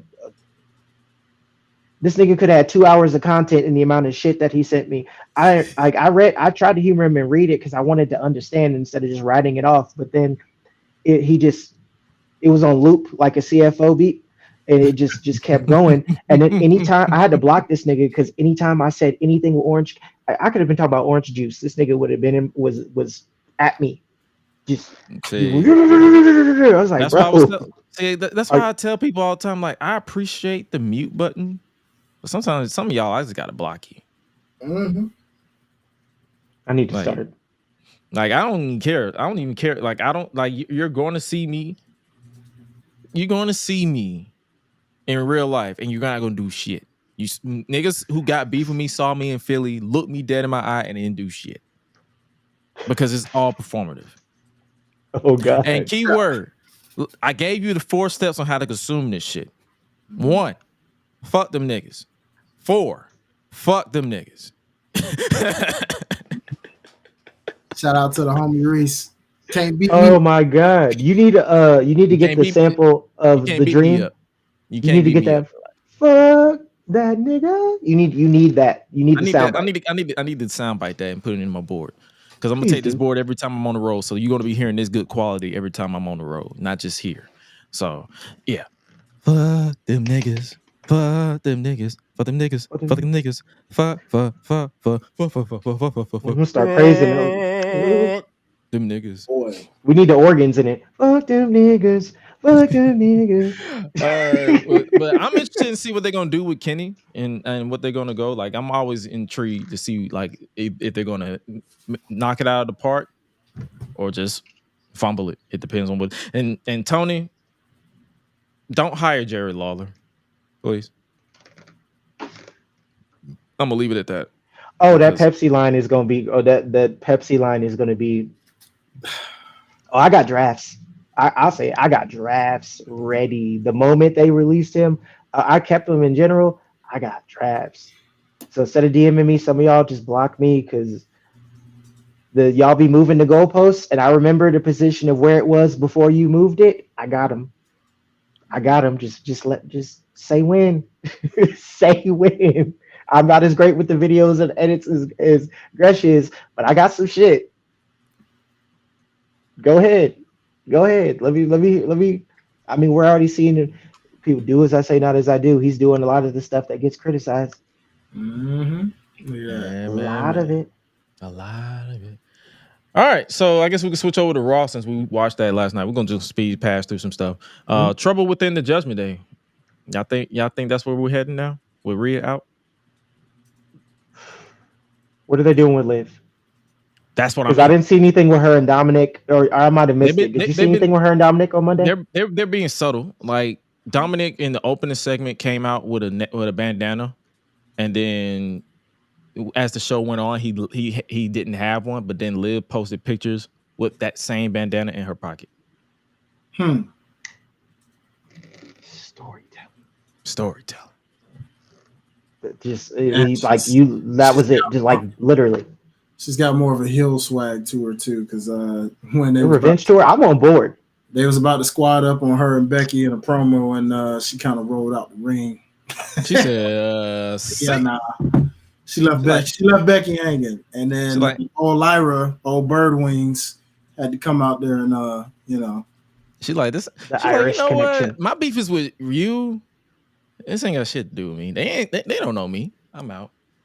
Okay, so that's all I was wondering, because my thing is like, what's cracking with the Judgment Day? I feel like we'll be able to tell more. No, because remember at Backlash, Damian was kind of pissed that Finn and JD was getting involved. Yeah, but the apology threw me off. That's what when he did that. Are they building to that eventually, or they just? Oh, they're gonna kick his ass out. Oh yeah, he's going. Yeah, they're kicking him out. It's turning on who? Like is Finn turning on them? Is he turning on them? No, Finn should have been the leader in the first fucking place. My whole thing is, I think they're gonna get rid of him, but I think they're giving Damian more time to have opponents to beat. Just day in general over time. Ooh, I feel like the story with Rhea. That's what I mean by they finna kill it. Like Liv is probably going to kill it within. Mm-hmm. To where it's just her and Rhea. Getting rid of Damian because she got in their ear and started with Dominic and then just tore the shit down. Okay, and then it's also Damian getting too big for his britches, as my granny would say. They got too much dip in your chips, son. Oh God, it broke off in the dip. Now you ass out. Now you ass out with a broken chip with no sauce. It was all good when you had the briefcase. It was aight. It was aight. Nigga forgot he had it. Yeah. You want to do the Money in the Bank at Mania and stop doing the pay-per-view. Change the PLE. Just make it special again. If you want to turn up, turn up the Money in the Bank, make it a Mania match, and then just get that PLE something else. No, don't do a PLE that month and just do just do. Oh, they're not giving up this money, but I was just saying if they did it, and I'm still trying to figure out how the fuck they're gonna do this NXT thing and whatever. We're gonna see. They better not ruin it. That's my birthday. I'm like looking forward to watching that shit. Don't ruin it. Like, that's gonna piss me off. I'm like, nigga, y'all ain't even take the octagons down. Like, where the hard camera gonna be? They can't even jump. It's like an indie show where he can't even go off the top rope because the ceiling right there. You already know when they do it, they're gonna have one UFC one octagon reference. Mm-hmm. There'll be one up just so they could do it. God damn. You know what's funny, Gresh, is their way of repaying the fact that they were gonna be in Savannah. They want to repay us with by being in Gainesville of all places on Saturday for a live show. I'm like, really? Why always Gainesville? Yeah, Gainesville, Georgia. AJ Styles. No, I'm saying like why? Because they do the same. That's how they're assholes. What's wrong with Savannah? No, ain't nothing wrong with Savannah. Savannah is amazing. Gainesville. There's something wrong with Gainesville. No, I'm because they've been doing that with Georgia. Like, they did the same thing when Day One got canceled. When Day One quite familiar with Gainesville. I used to stay in the mountain. I know where not to be. Mm-hmm. I'm not taking my black ass to Gainesville. Shit. Listen, I ain't going to no Gainesville, man. Fuck you. Nope. I learned that quick. Right. Next up, King and the Queen of the Ring tournaments so far. I'm enjoying what they're doing this year. Hell yeah. Hell yeah. I'm a Kenny fan, so I ain't gonna lie to you. My matches of the night was Ilya Dragunov and Baldy himself, Ricochet. Oh wow, that's what we doing. Mm-hmm. Come on, That's every fucking time. This is why I know why Lala be wanting to drop kick you, nigga, every time. You making fun of the follically challenge. Okay, enjoy your hair. I hope you have your hair. Hey man, I'm ready to go bald when I get older. Older. It started in my 20s, right? It was in your 20s? Yeah. For some people, that comes a lot earlier than you think, Gresh. It's a genetic. Yeah, like 28. Damn, man. 34, and you see, ain't got a lick of balls. You was follically challenged right before like you was 28 allowed to drink. Oh, okay. I thought you about to say. No, I said 20. I said 28. Like 28. Like early, like around 32 is when it just started. Like okay, like I could. Now let's just get this going. Like that's the one part. The Samoan part skipped me genetically. I didn't get any of the size, and I had the hair to an extent for a minute, and then it just went loose. That half didn't equivalent for me. So it went in it clocked in PTO and never came back. Yeah, it said fuck this job and then dipped out. But it stayed long enough to get a decent W2. But yeah, Ilya tried to slap this man a new hairline though. I can tell you that. Oh no, let me get this money up. If we unionize and this music really starts, I'm buying my hairline. I can give a fuck. And I'm growing that shit to my angles. I'm getting veneers. I'm getting the. Oh, you're gonna be wrong. I'm getting the veneers and I'm getting my hairline back. I'm gonna go to Tyga's doctor. Oh yeah, because he did get his hairline back out of nowhere. Look up Tyga from like 2012. I remember Tyga from 2012. I'm like, bro, you went from a cub to a tiger real quick. Oh God, like the widow's peak disappeared. Now it's just plains. Like it's just good. It's just like he's. I'm like, I had to look it up. I was like, hold on. I know that ain't who I think it is, and then I look. You gonna be LeBron for real? Did LeBron get it fixed, or is he still faking the fuck? No, he got it fixed for a little bit, but it came back. Yeah, he got too much money to make. Come on, man. Tiger done got money like that. LeBron got money like that, nigga. You buy. Yeah, he out here looking like John Cena. Yeah. Okay. Well, I can't wait till we can have that conversation for real. Have that conversation. Have the conversation every day, John. Let it go, or get some patches or something. Shit. I don't think that's a good look though. If he let it go, like it worked for Austin, but like John, like. But we've seen him bald before. Yeah, we've seen him bald. He started out bald. You know what I mean? Prototype was basically bald. Yeah. Before the high top, but I'm just like now it's just there. Like his like. When it go in one spot, I feel like he's in on the joke because it's like, bro, I would have been. You got to know that's there. You don't feel that breeze every time you take your hat off. That's right there. The only not anywhere else, but like right there. If he has a beanie, then that's how you know that he's made peace with it. Because like once you get to that point where the hair is just gone, and then or you know that it's starting to go, you start getting cold in a way you've never been cold before, and okay. You gotta have a beanie. Man, look, the only wrestler it did not work for was Shawn Michaels.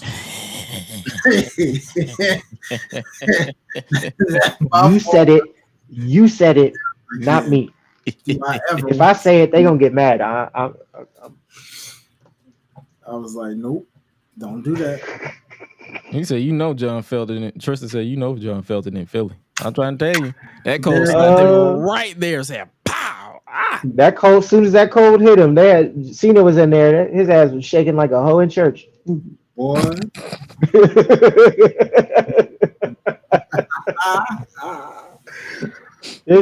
He felt the cold. He got the shivers. He started sweating. No, man. I ain't supposed to be here. Brother. Those two matches did it, but also honorable mention. Shout out to Natalia and Io. Oh yeah, I was gonna give that one props to the woman. Like, that's what I'm saying. It was dope across the board. Only one I didn't like was I know why they were doing it for Oh, the Like, that's how we Zoe. start, but I was like, really? Y'all doing Ivy now like that? I was like, dang, bro. I didn't love the Jay and Finn one. I didn't love it. It was cool. It was solid. Like it was solid. To me, It wasn't what I think what they could do if they were like they had enough time where I think that they could have got as close to where they would have if they had a PLE match. Mm-hmm. Like if they had that type of time, like if you got what they get like 10 that match 10, was at 15 least minutes, like 10, 13 minutes. Yeah, like you. I feel like they 10 to tore that 13 shit minutes down. is always the hot spot for the opening. Like they always give them 10 to 13 minutes after a long ass promo. Mm-hmm. The Judgment Day. Yeah, you're right. All right, for the Judgment Day. All due respect to Jay, I think Finn and Drew probably would have maybe delivered a little bit better. I think Finn should have won. I like Jay getting. Jay didn't need that. I like Jay getting. It's like a consolation. He lost the championship, and then they threw him in there. It's like, to me, it just feels like a consolation prize. He got his get back. You know what I mean? They did. Yeah, he could have got his get back. Finn needs the motion because if he's eventually going like be the one to oust Damien, however they get to it, because it's like they've been planting the seeds for it. Gunther shut that shit down, man. My chest hurt, and I wasn't even in the match. Bro, the dude had his handprint on his back. Man, you see him smack the. Well, you tweeted it. I tweeted that. That thing's still popping up. Like I think it's sitting at like 800K views right now. Like that shit was fucking hilarious. I was dying. Like when you were fresh, like you got that fresh cut, and you in like if you've ever been to a black elementary school, you know what I'm talking about. Like, bro, you do not like, bro. You had to fight for your life to get your parents to not get you a bald fade. Mm-hmm. Not because I don't feel like ma, dad. I understand. I look good. I'm a good looking kid. I can rock the bald fade, but you don't understand the trauma I got to go through. I got friends. The first thing is, open the neck. Pow. Concussion. Just it's like they give me it's like they don't give me a little love tap. They give me a full frontal pre. They like, hey, here is free CTE. Pow. Like. It's like Polynesians when you get a new tattoo. It's just like, oh, you got it? Can I smack it? That's like my brother. Like, bro, I have 3 tattoos. 1 fresh. My brother. Oh, I like that. Pow, motherfucker. Oh, he was like, ooh. I'm like, you lucky you taller than me, nigga. I catch you slipping. This nigga Gresh finna jump off the side of the couch and crossfire. Come here. Man. Get over here. Man, I'm telling you, dog. Yeah, that. Poor Sheamus. My boy just can't keep winning. Yeah, I mean, Sheamus is at a point right now, I think, where the bigger story for the moment. Well, they were sowing the seeds with him and Drew a little bit, but it's like Sheamus is just getting his bearings back in. It's enough where people are just happy he's back.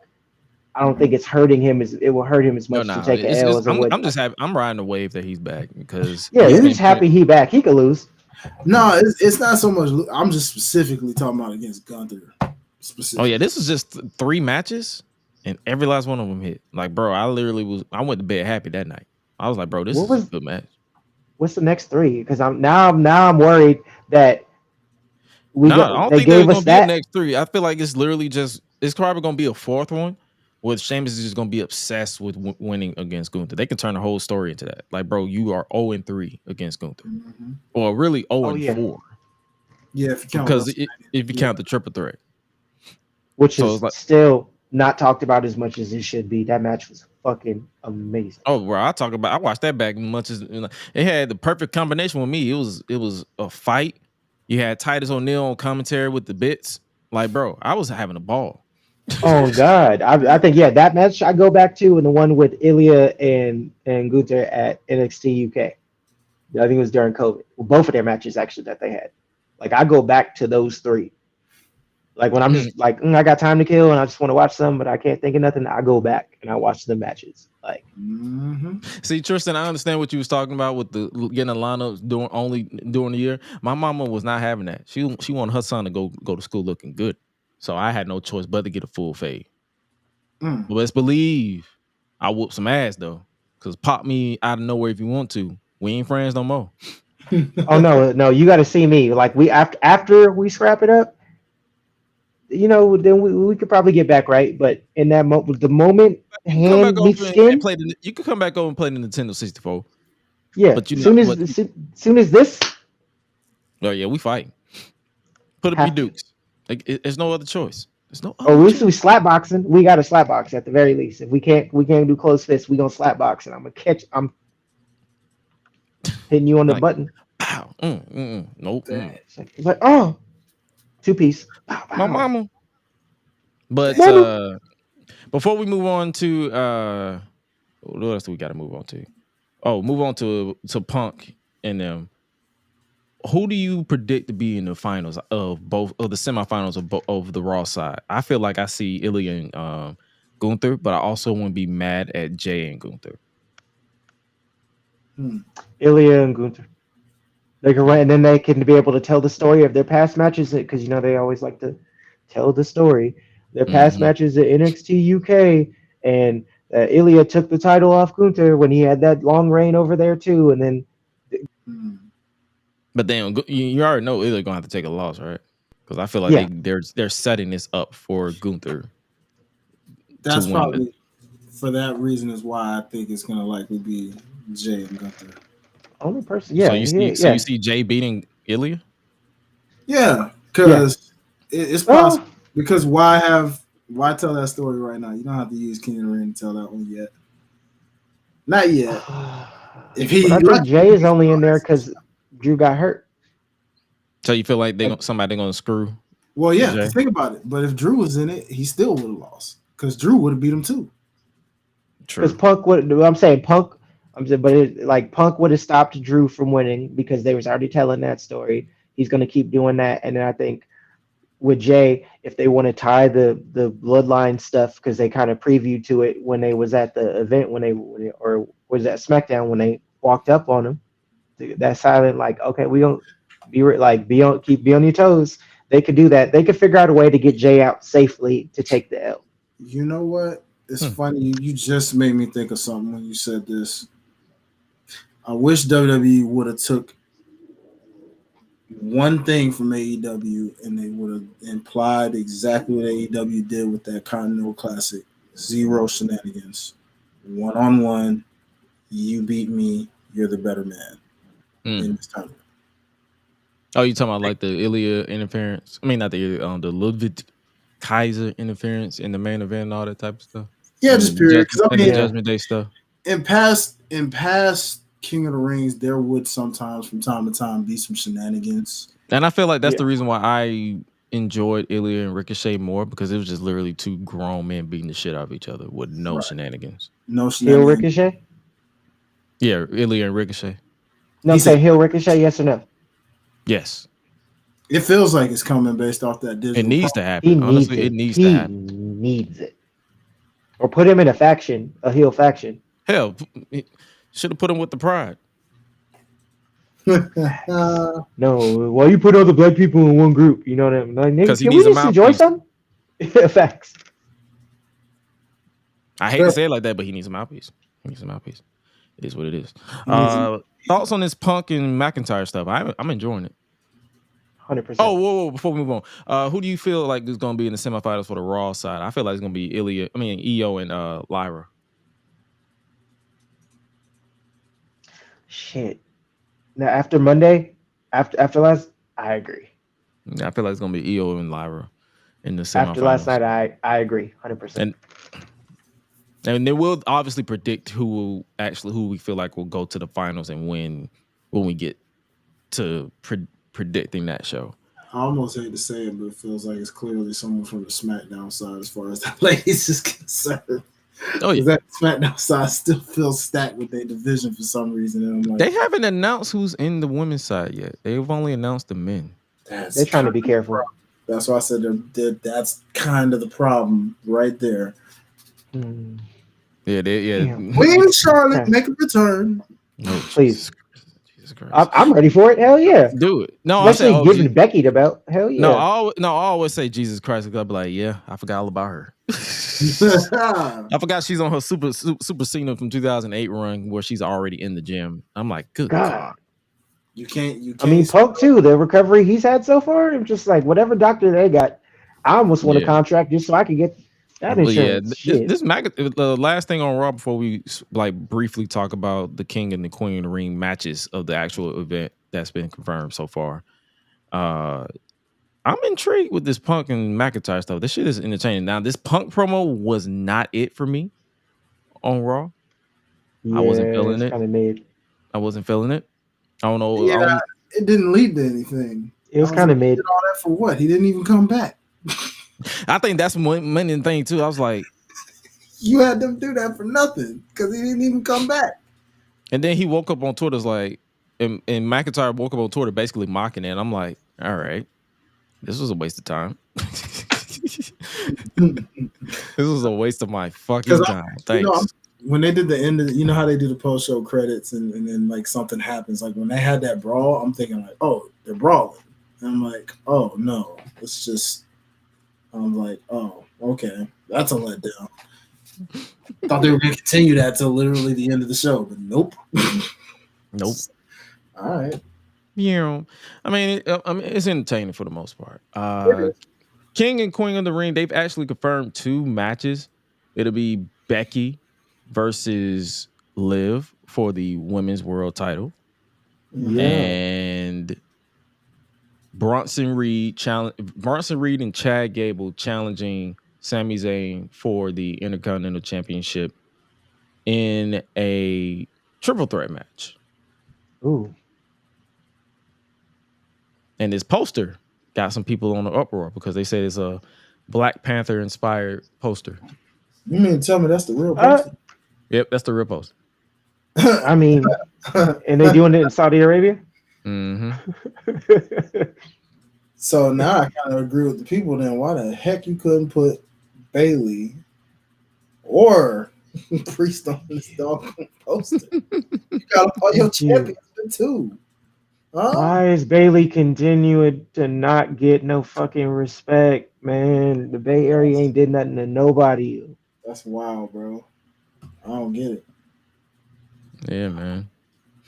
But I didn't know that was the poster. That's crazy. Yeah. Triple H. Whenever Triple H tweet, I assume that's the official poster. Dang. And my only gripe with this is I need them to get better at the Photoshop.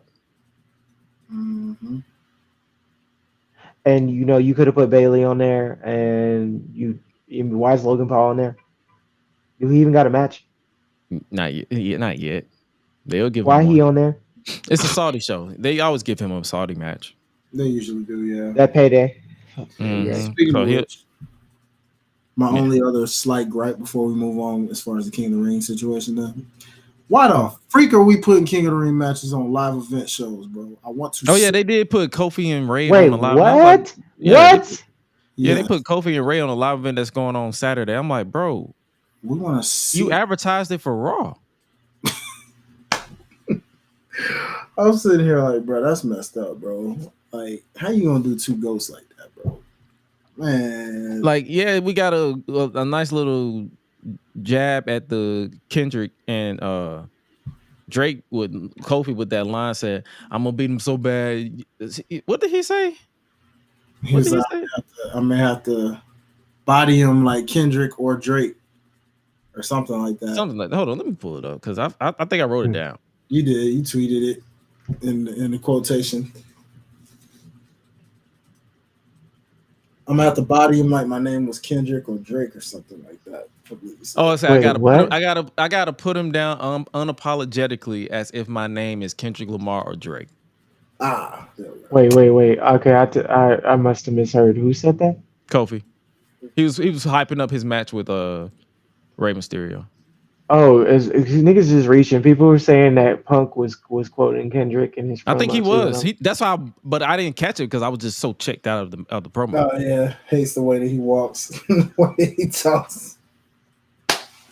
Yeah, he did the Euphoria line. He did the Euphoria line. I just thought the internet was like trying to make everything A Nah. secret Kendrick lyric. Okay. Nah. He was actually nah.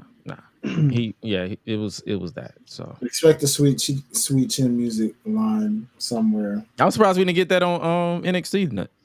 That's what I was saying. NXT or I guess maybe SmackDown. I guess.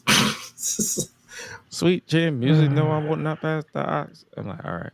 Mm-hmm. But oh yeah, before we move on to this week in wrestling and get up out of here, because we pretty much covered everything in AEW, so we really don't have to preview it this week. Okay. Alicia Taylor is getting promoted. Yes. Let's go. Yes. NXT, from the NXT announcer. She's basically going to be announcing SmackDown while Mike Rowe will be assuming the position on NXT. Good.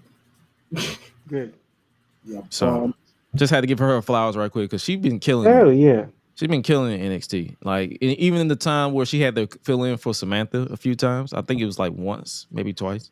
Mm-hmm. You couldn't tell the difference. Like it was no dip in quality. Shout out and shout out to Mike Rome. Like he see the praise that Samantha be given. Like I was there in Detroit when we was there in Detroit when he announced that main event for like the entire show, and he was killing it. He was like, bro, I have to step it up. Bro, like, been doing this. Like the announcers, like we don't give them that much credit because like we don't want to like. It's like we mainly be talking about the in-ring stuff, but the announcers, the modern announcers, are top notch. Every last one: Samantha Irving, Alicia Taylor, Mike Rome. It's crazy. Like I appreciate 100%. it. Justin Roberts. Justin Roberts on if you want to do AEW as well. I don't and who's the guy for ROH? Because he been doing a couple of collisions. He's I'm blanking. I forgot his name. It's the original guy, right? Mm-hmm. Since they got rid of Dasha. That's crazy. That was a dumb move. Yeah. So yeah, we just had to stop and give our flowers for them right quick before we move on to wrestling. NXT. Let's talk about NXT this week. What you guys think about this show? Did you watch it in real time, Marty, or did you? Or no, I had to pull it up beforehand. I was like, I finished Dynamite, and I was like, okay, I needed to watch this. But I watched it. NXT this week to me was it was kind of similar to last week. Yeah. How we described it. It was like it started off hot because Wesley returned. Like it was his first match back since November 28, 2023. Mm-hmm. But it's like I feel like after it got to the middle, it's kind of like it's just vibes. This is what y'all doing with y'all world champ. With our world champ, one that we actually proud of. You talking about being I'm sorry, I'm still laughing at the Tricks the Daddy chant. Yeah, that just I actually enjoyed the little segment. I enjoyed it more so because they're actually trying to make metaphor a little serious. You know what I'm saying? It was clever, but it was just like, okay, I didn't need the weak buildup. You could have just had them come out with an envelope and then ask him to come out. You know what I mean? Made it more impromptu. I feel like I honestly feel like they did that because of the chant. Yeah, they started trending. So they was like, it's like the Maury vibes. Like they literally, the reaction to it, they was like, you know what? We're just gonna build it up to next week. Mm-hmm.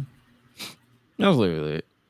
Plus the tagline with him and Lash, you can just that's golden what they're already showing on screen together, given that they're a real couple and all that. So it's like, yeah, their on-screen chemistry is really actually playing off really well.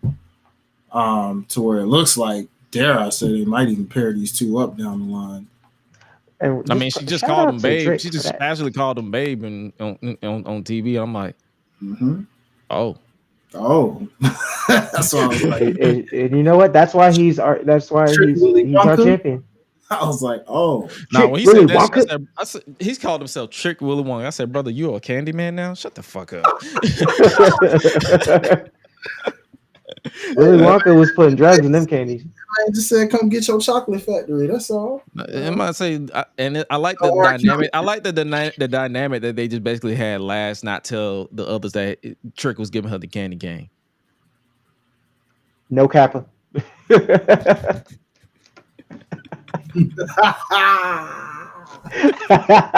Sorry, it's the writer in me. It was an easy setup. I couldn't help it. Trick was in there. Oh, you shimmying all over that. Took it straight to the candy shop. You feel me? Take it to the candy shop. Sheesh. Yeah, but, I know. She rocking that fit. I ain't gonna hold you. God dang. Miss Jackson, Lash. It's like I would be like, Sean, hey, y'all ain't got nothing for me. Like I could be in Metaphor. I'm just like we could be like. I could be a stunt. I could be a stunt double if they want me to, and they can practice their moves on me.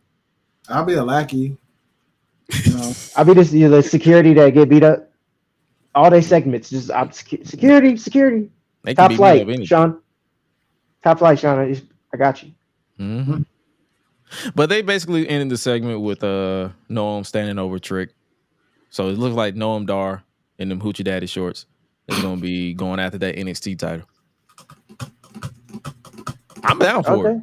I'm down for it. If you were into, and not even just, I'm not even talking about the corniness of, not even corniness, the clever corny of him and Alicia Fox, but if you actually watched him cook in NXT UK or just follow him, or even this current incarnation, the Cruiserweight Classic shit was the what you call it, the Heritage Cup, the stuff that he was cooking with that. So I'm like, bro, he will literally, him and Trick, I feel like they will mesh well.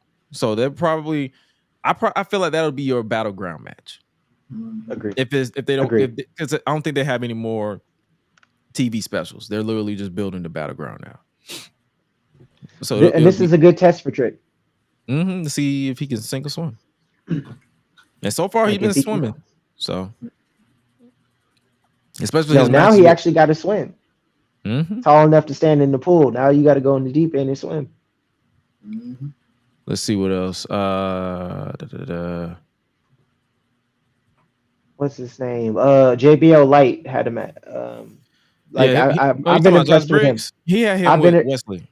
No, I'm saying I've been impressed with him lately. This new approach, all for it. Okay. Like he's actually interesting to me. You know, since we're on the subject of lights, let's talk about Crime Time Light here.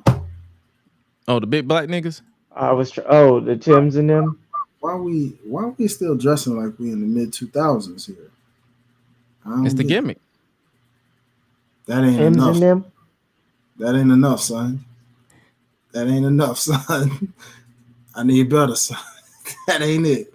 Oh, these are niggas that was getting beat up by OTM all the time on Next Level and all the other stuff. That's where I've seen them before.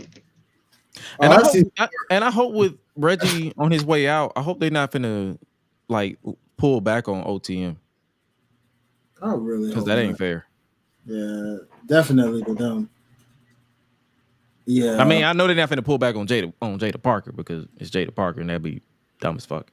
But OTM. No, just let her be the front, be the mouthpiece. I mean, she can cut a promo, so she got it. She got it. Boy. But speaking of Miss Parker, she's in the combine. I mean, they had a combine during the entire show. So so basically, whoever was ranked highest, the top 12, will be in qualifying matches that starts next week. So you got Sol Ruka, Thea Hale, Jada Parker, Brynlee Reese, Mia Yim, because I'm not about to say that name. Thank you, brother. Fallon Henley, Lash Legend, Ivy Nile, Izzy Dame, Kelani Jordan, Tatum Paxley, and Ren Sinclair. Okay, that's disrespectful. Where your girl Jakara at? She didn't rank top 12. You don't feel no kind of way about that, brother? I know you want to see more of her on TV now. I see. Come on. I was gonna let you cook. That's why I didn't say nothing. I know you waiting to say something. Go ahead. it, brother. Don't let it out. Go ahead.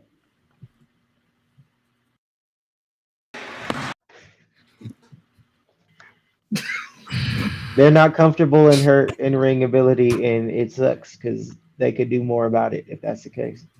She's in the right place, nigga. That's what I'm saying. I don't know why they're not doing nothing with it. It's like Sean. I love the fact that your For You page is popping and you know how to spot talent, but you got it, or you got it there, and you need to, what I mean, nurture that talent. And like she has the charisma, just like your Jada Parkers, just like your Lash. All the like, bro, just let her cook. And it's like, bro, I know y'all have a time crunch on. Like you don't want to. You're not comfortable in it. You have her cooking on Level Up. I be watching. I ain't one of those fans who's just a fan on Twitter. I be paying attention. And I watch when I can. She's actually improving. So it's like, bro, but I'm not gonna lose panic on this because it is a ladder match. That shit gonna hurt. gotta think long term here. Yeah, I'm gonna use that as an excuse. Yes. You can't whoop my ass. So yeah, that's yeah, we're gonna go with that. I wanted Lash to win because what was the match that she was in? I cannot remember the name of it. The Iron Survivor. Iron Survivor shit. I just thought about this. How she's number 7? And this Fallon Henley shit, they need to figure out what they're doing with her. If they're gonna bump that. Fallon Henley, she's Meredith Blake if they do a Parent Trap reboot. Ooh. That's what she reminded me of. I don't know why. It just came. It came to me during the show. I said, "You look like a Meredith Blake." That's random as fuck, but yet spot on. That's some good loud you got over there. I'm like, it's not. This nigga got insightful. I was just looking at it. I was just like, you remind me of somebody. And then I looked up Parent Trap. I was like, Meredith Blake. Oh my god! More specifically, the Lindsay Lohan version because there was like 2 of them. Mm-hmm. But even then, like if they gonna do this, just go full heel with it. You know what I mean? So maybe start a group or like a team or something. Apparently, Jason Jane is injured because it says something about a surgery. So she's injured too. Guess that storyline's done. I mean, she did lose to Thea, so of course it was done. I know because remember last week she broke her nose. Oh, she was bleeding last week, so they basically had her. She nose that big, of course it was broke. That shit got a big ass nose anyway.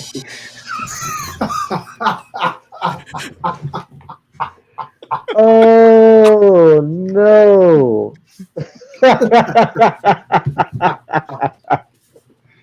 This man is a menace. Oh my god. I left that alone. I left it on the shelf. He's like, nope, I'll take that. Just wait with it. He was all faking it, but he just had to say it. I couldn't help it, man. He's like, it was right there. I just took. He said, "Fuck it." We was already up 20. You ain't have to run up the score. Someone said Fallon could be what Lacey was meant to be as far as that Southern Belle, maybe, but not as proper. Yeah, they need to keep her heel. Like this, her and Thea or whatever, or what's her name? She was facing Kalani tonight. Yeah, no, I'm saying like you need to stir it up more with her and Kalani, or like have her go after Thea. Like she needs to replace JC at this point. Oh, and that little whatever group she was trying to do, like with Jasmine Nix. Yeah, switch it up. Remove the whole Southern Belle shit and just. Because she's still on a bar. Like make it a whole thing. Like you can do it. Like some Coyote Ugly type shit, but like me. Yep. Okay. Change her attire up a bit too. You have to, and the music. Yeah, because when she came out to it, you could tell she seemed kind of annoyed to still be having it. So yeah. Let's see what else went down on NXT outside of Wesley, Trick, and Roxanne Perez retained her title. As she should. But oh yeah, they did an interaction between Chelsea Green and Ariana Grace. That shit was hilarious to me. Oh my god, It was so obnoxiously hilarious. I must have missed that one. Fuck. Yeah, I need to go people back It and was watch that it one. was backstage with the because they're still doing the whole makeup thing with Gigi Dolan or Georgina as Ariana calls her. Word on the street is they're doing a possible stable in the future with Chelsea Green. So could be a little bit of a future forward. You know what I'm saying? You never know. Ain't that Santino daughter? Yep. Okay. I for one would not be against it. Agreed. I second that. Because Ariana Grace has that funny bone in her body that is just like you can't teach that.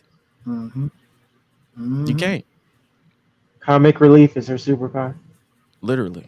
And it's like she's like her whole thing is she don't want everybody to fight.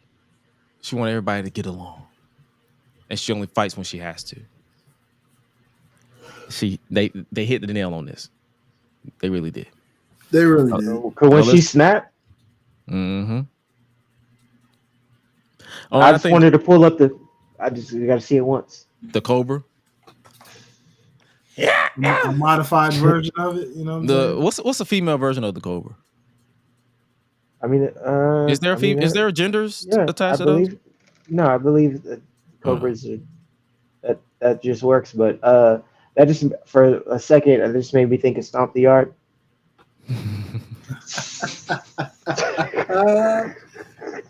Oh Lord, jeez. Good old Thanos. It's just a female snake. That's all. Yeah. They just call it the snake. Right. Pretty much. So let's see. Oh yeah, outside of Roxanne Perez. Oh, the family pretty much kidnapped the crew. New Catch. Yeah. New Catch crew. New Corey Catch. And that's another thing that annoys me. That annoyed me about that. Why is there a new Catch crew in NXT and a new Catch Republic on SmackDown? No corner Catch crew and a new Catch Republic. Because catch wrestling is a British thing. Catch is catch can. But yeah, the family pretty much kidnapped what you call it, Damson. Gable Stevens' brother. Speaking of which, who got fired? That was a Vince project they stopped investing in.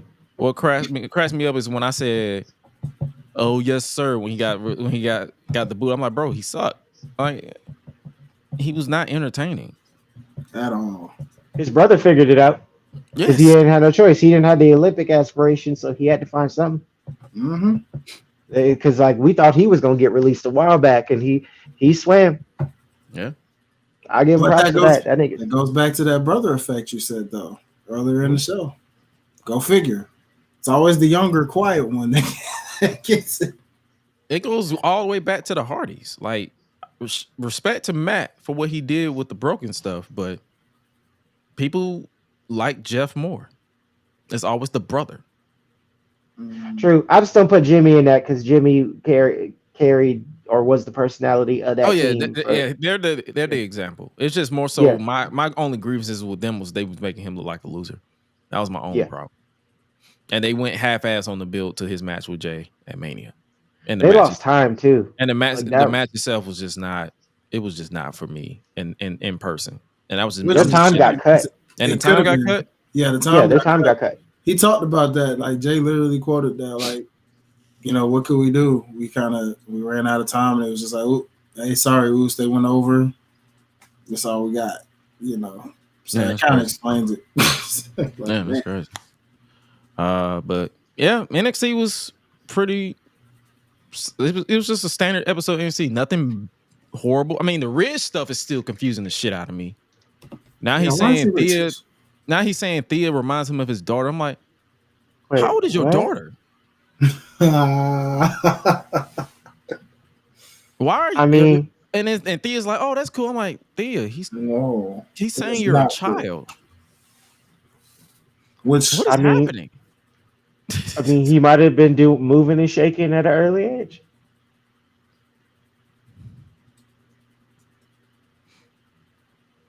I don't know, man. It's like I'm really trying with that character or what they're doing with Ridge, but it's just not. So, Sean, when it comes to Ridge, Sweet Chin Music, I won't pass the Ox.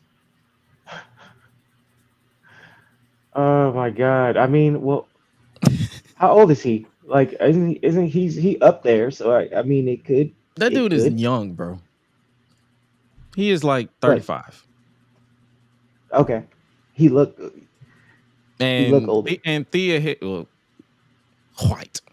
And Thea Hale is 20. She looks 16 though.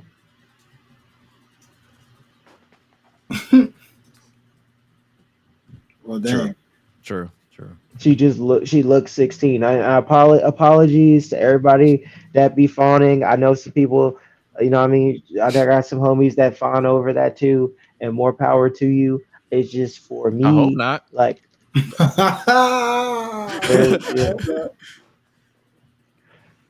We're not for this year for the plead the fifth on that. Yeah, let's play. Anyways, for We're not those I had to reel I'm you back. I was like, hold we're on. not we're not no, because I'm not talking like hey and that's No my Robert. reaction. My reaction is just No Robert. okay. My thing is my reaction okay, No but Robert. No for me Diddy. personally, Yeah, no. she don't. And I think that's the reason why when I saw like that's the reason why it's like when they was trying to make this whole thing like her being sexy, I'm like, It made me uncomfortable. I'm like, I was like, and it took me a while. I ain't gonna lie to you. I ain't gonna front you. It took me a while to come around to Rocks. Cause I was like, I was like, how old is she? It's like she's 22. I'm like, okay, I feel a little more comfortable. Because you know when she turned here, they try to make her more sexy. yeah. So it's So like I'm more comfortable because she's 22, but it's like Thea is literally 20, and I'm like, Thea, no. Cora, Roxanne. Yeah. It's like I don't know. It ain't for me. It ain't for me. That's all I'm gonna say. Like I'm not gonna It try ain't to for turn me. this into an appearance thing or a sexist thing. It's just it ain't for me. So more power to you. More power to you, Ridge. Seeing her as your daughter, I guess. The fuck are these niggas on, man? Damn. I don't even know, man. They need to get some of the loud you smoking and get right, because like you get it. I get it, You might have to send them to your plug or something like. bro. They in Florida. They got the goods out there. I don't know what's going on. I think they got a bad batch. Probably making sure ain't no bath salts and nothing in there. You know, Florida man be tripping. But this is also true. This is also true. But as far as that, I got nothing. I don't know how we follow that up. Yeah, we ain't got nowhere to follow that up. NXT was NXT, so check it out if you want to, check or don't. It's cool, but yeah, it was another solid edition of NXT. We don't really have to go through AEW this week as far as like previewing this week. I think they have what you call it, Adam Copeland or fuck it. They have Edge. They have Edge versus they have Edge versus Brody King for the TNT Championship. Oh boy! So he's just going through the whole gambit. So I'm gonna face everybody in the faction before I face the head of the. Okay, but y'all the Pepsi. What did he do last week? He tried to concerto buddy or something, or did he go concerto buddy? Not the talented Mr. Ripley. The talented Mr. Ripley. You are hilarious, sir. I ain't mad at it. Bar. But yeah, we're getting Brody King versus Edge for the TNT Championship. And it's another thing with them. It's like I feel like Edge has just been coasting since his Christian thing was done. Yeah, that man just want to retire with Christian. He waiting on that. We're getting Orange Cassidy versus Trent. 1-on-1. So that that'll likely be a false finish. 100%. Christian Swerve Strickland said he's gonna be face to face with Christian. So he said he's gonna not be alone. So I'm like, you're not. So the Mogul Embassy, you're gonna have Rick Ross come back. He doing the eyes on purpose, but like, Yeah. look, it's I don't not even the think that's crow. I don't even Somebody think said that's it's the bro, not the crow. I don't even think that's an Undertaker thing. I think that's just him just trying to be the crow. Quit stealing Darby sauce. The bathroom break for me. The learning tree, Chris Jericho and Big Bill will be in tag team Oh action. my god, why is he still allowed to do this? Mm. Even Vince would have, and I'm sorry, Voldemort. Even Voldemort would have put the reins on him at some point in terms of this. He wouldn't be allowed to run as rampant as he does. This is crazy. Next up we have Kenny. He'll have an announcement. So he's basically he'll probably either I can see this going one of two ways. He'll either announce a GM Mm-hmm. or he will say I'm in full control too, remotely. I don't know. I'm interested either way. Oh, and for your customary women's match, it'll be Harley Cameron versus Mariah May. Building to this is So they're giving us a collision match. yeah. This is basically Rampage. this is basically a plot B for the inevitable timeless Tony Storm versus Serena Deeb match at Double or Nothing. Pretty much. Well, Soraya's also for whatever reason involved in all this because She's what?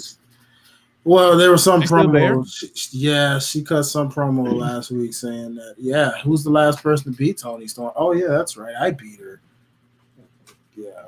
Nobody wants this. Nobody gives a fuck. Nobody knows the trouble I see. Like you said, fuck them niggas. I thought you were going to say the frustrating. F's I give, but that works. You said what now? I thought you were going to be like, nobody knows the F's that I give. Thank you. But here's one. Thank you. I got you. So I got you. Yeah. Nobody knows the fucks I don't give. Nobody knows my sorrow. Oh, shoot. Nobody knows the fuck that I don't give. No. Yes. Oh no, we know the sorrows. We all have to suffer through that. So. Oh man. All right, before we get up out of here, feel my pain. Jesus Christ! Before we get up out of here, it's time for us to get up out of here. It's time for us to get the fuck up out of here. We got songs of the week this week. Let's start with you, Mr. Highlight. You probably don't even have one. It's okay. Who, me? Yeah. It's a matter of trying to pick which one, because which Kendrick song do I want to go with? There's always one. There's always one.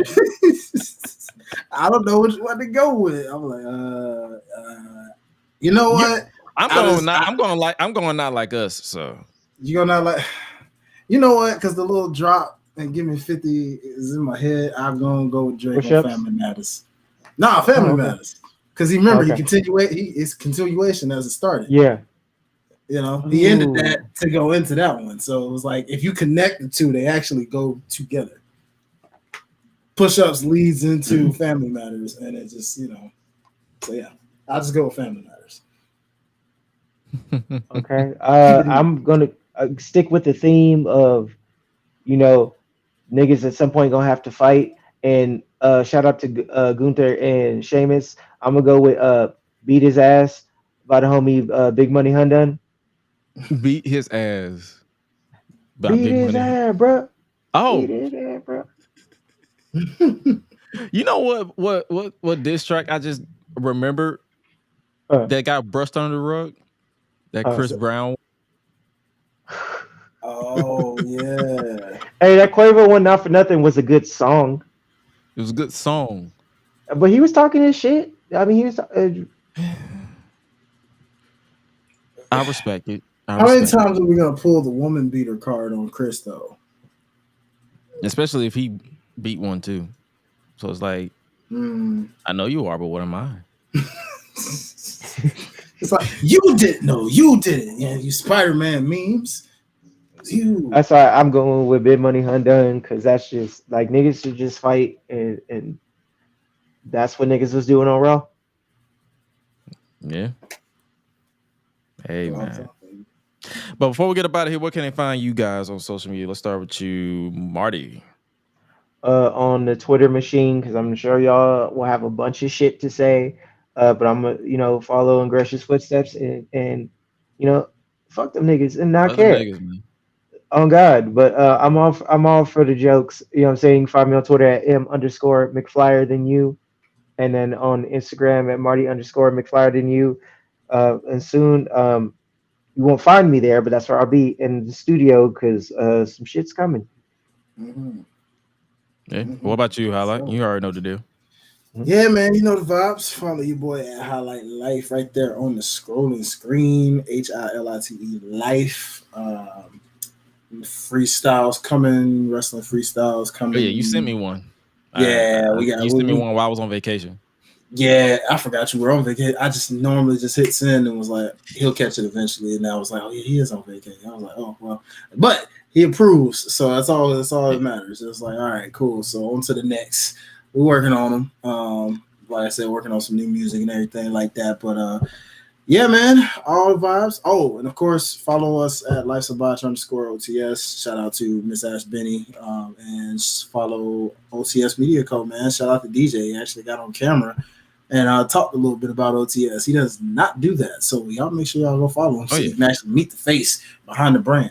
And if you want to actually check him out, he's actually been on the show. You can check out his particular episode on Talking Ish, which I'm working on getting those back, but my schedule is crazy, literally. So it's like I'm kind of setting it up to now to like even if I'm not home, I can still do it on the road because I'm like. But then again, my June is going to be light, and then my July is going to probably be light, but then it's going to pick up again. So it's like that's the beauty behind what I do and what I in the entertainment industry. Is like sometimes it be hot and sometimes it be cold. But one thing I know I'm not is broke. So that's a plus. But also, if you guys want to, you can scan that QR code and support the podcast itself at Gresh Unleashed on Patreon or wherever you want to subscribe. You can subscribe to listen to the actual theme song, all the good stuff. As far as content, as far as GDM, Gresh Digital Media, or Freeopedia Collective, you can check out All Shit Here We Go Again. That's the podcast pretty much headed by Ruthless Lala. She didn't do one this week because she was unfortunately injured during her match with Darius Carter. Wishing her a speedy recovery. I've been obviously cracking jokes at her expense online and in person. Like me and her, like people don't understand. Like I talk to people like offline, and I just be cracking jokes. But with that being said, you guys continue to show the support. Follow yours truly at Gresh on Twitter, Instagram. It's Josh Gresham ORG. Josh Gresham ORG everywhere else that is not Twitter. I changed the ad on Twitter because people were weird with the ad, so we switched it up. But nevertheless, like 1 in 4 of my rules is fuck them niggas. And with that being said, make sure you guys continue to support everything that we do, and we will catch you guys right back here for episode 70 and beyond. So much content is coming from yours truly because these are easy to produce. And with that being said, you guys, before we get up out of here, it is Mental Health Awareness Month. Yes. Make sure you guys open up, show love. You got something to say? Go for it. It is also, shout out to our brother here, Asian Pacific Islander month too. So, okay, shout out to I was about to write what I was about to say. My dog. You know what I'm saying? I gotta keep it both ways. You know what I'm saying? So shout out to Mental God, appreciate you. Yeah. Shout out to our Pacific Islanders out there, Polynesians, you know what I'm saying? South Asians, all that good stuff, man. We appreciate y'all. You know what I'm saying? All that good stuff. Love it. Oh yeah. So yeah, we had to we definitely got to show y'all some support. But yeah, most definitely make sure you guys just continue to show love, be love, and just be true to yourself. Like open up. It's okay to not be okay.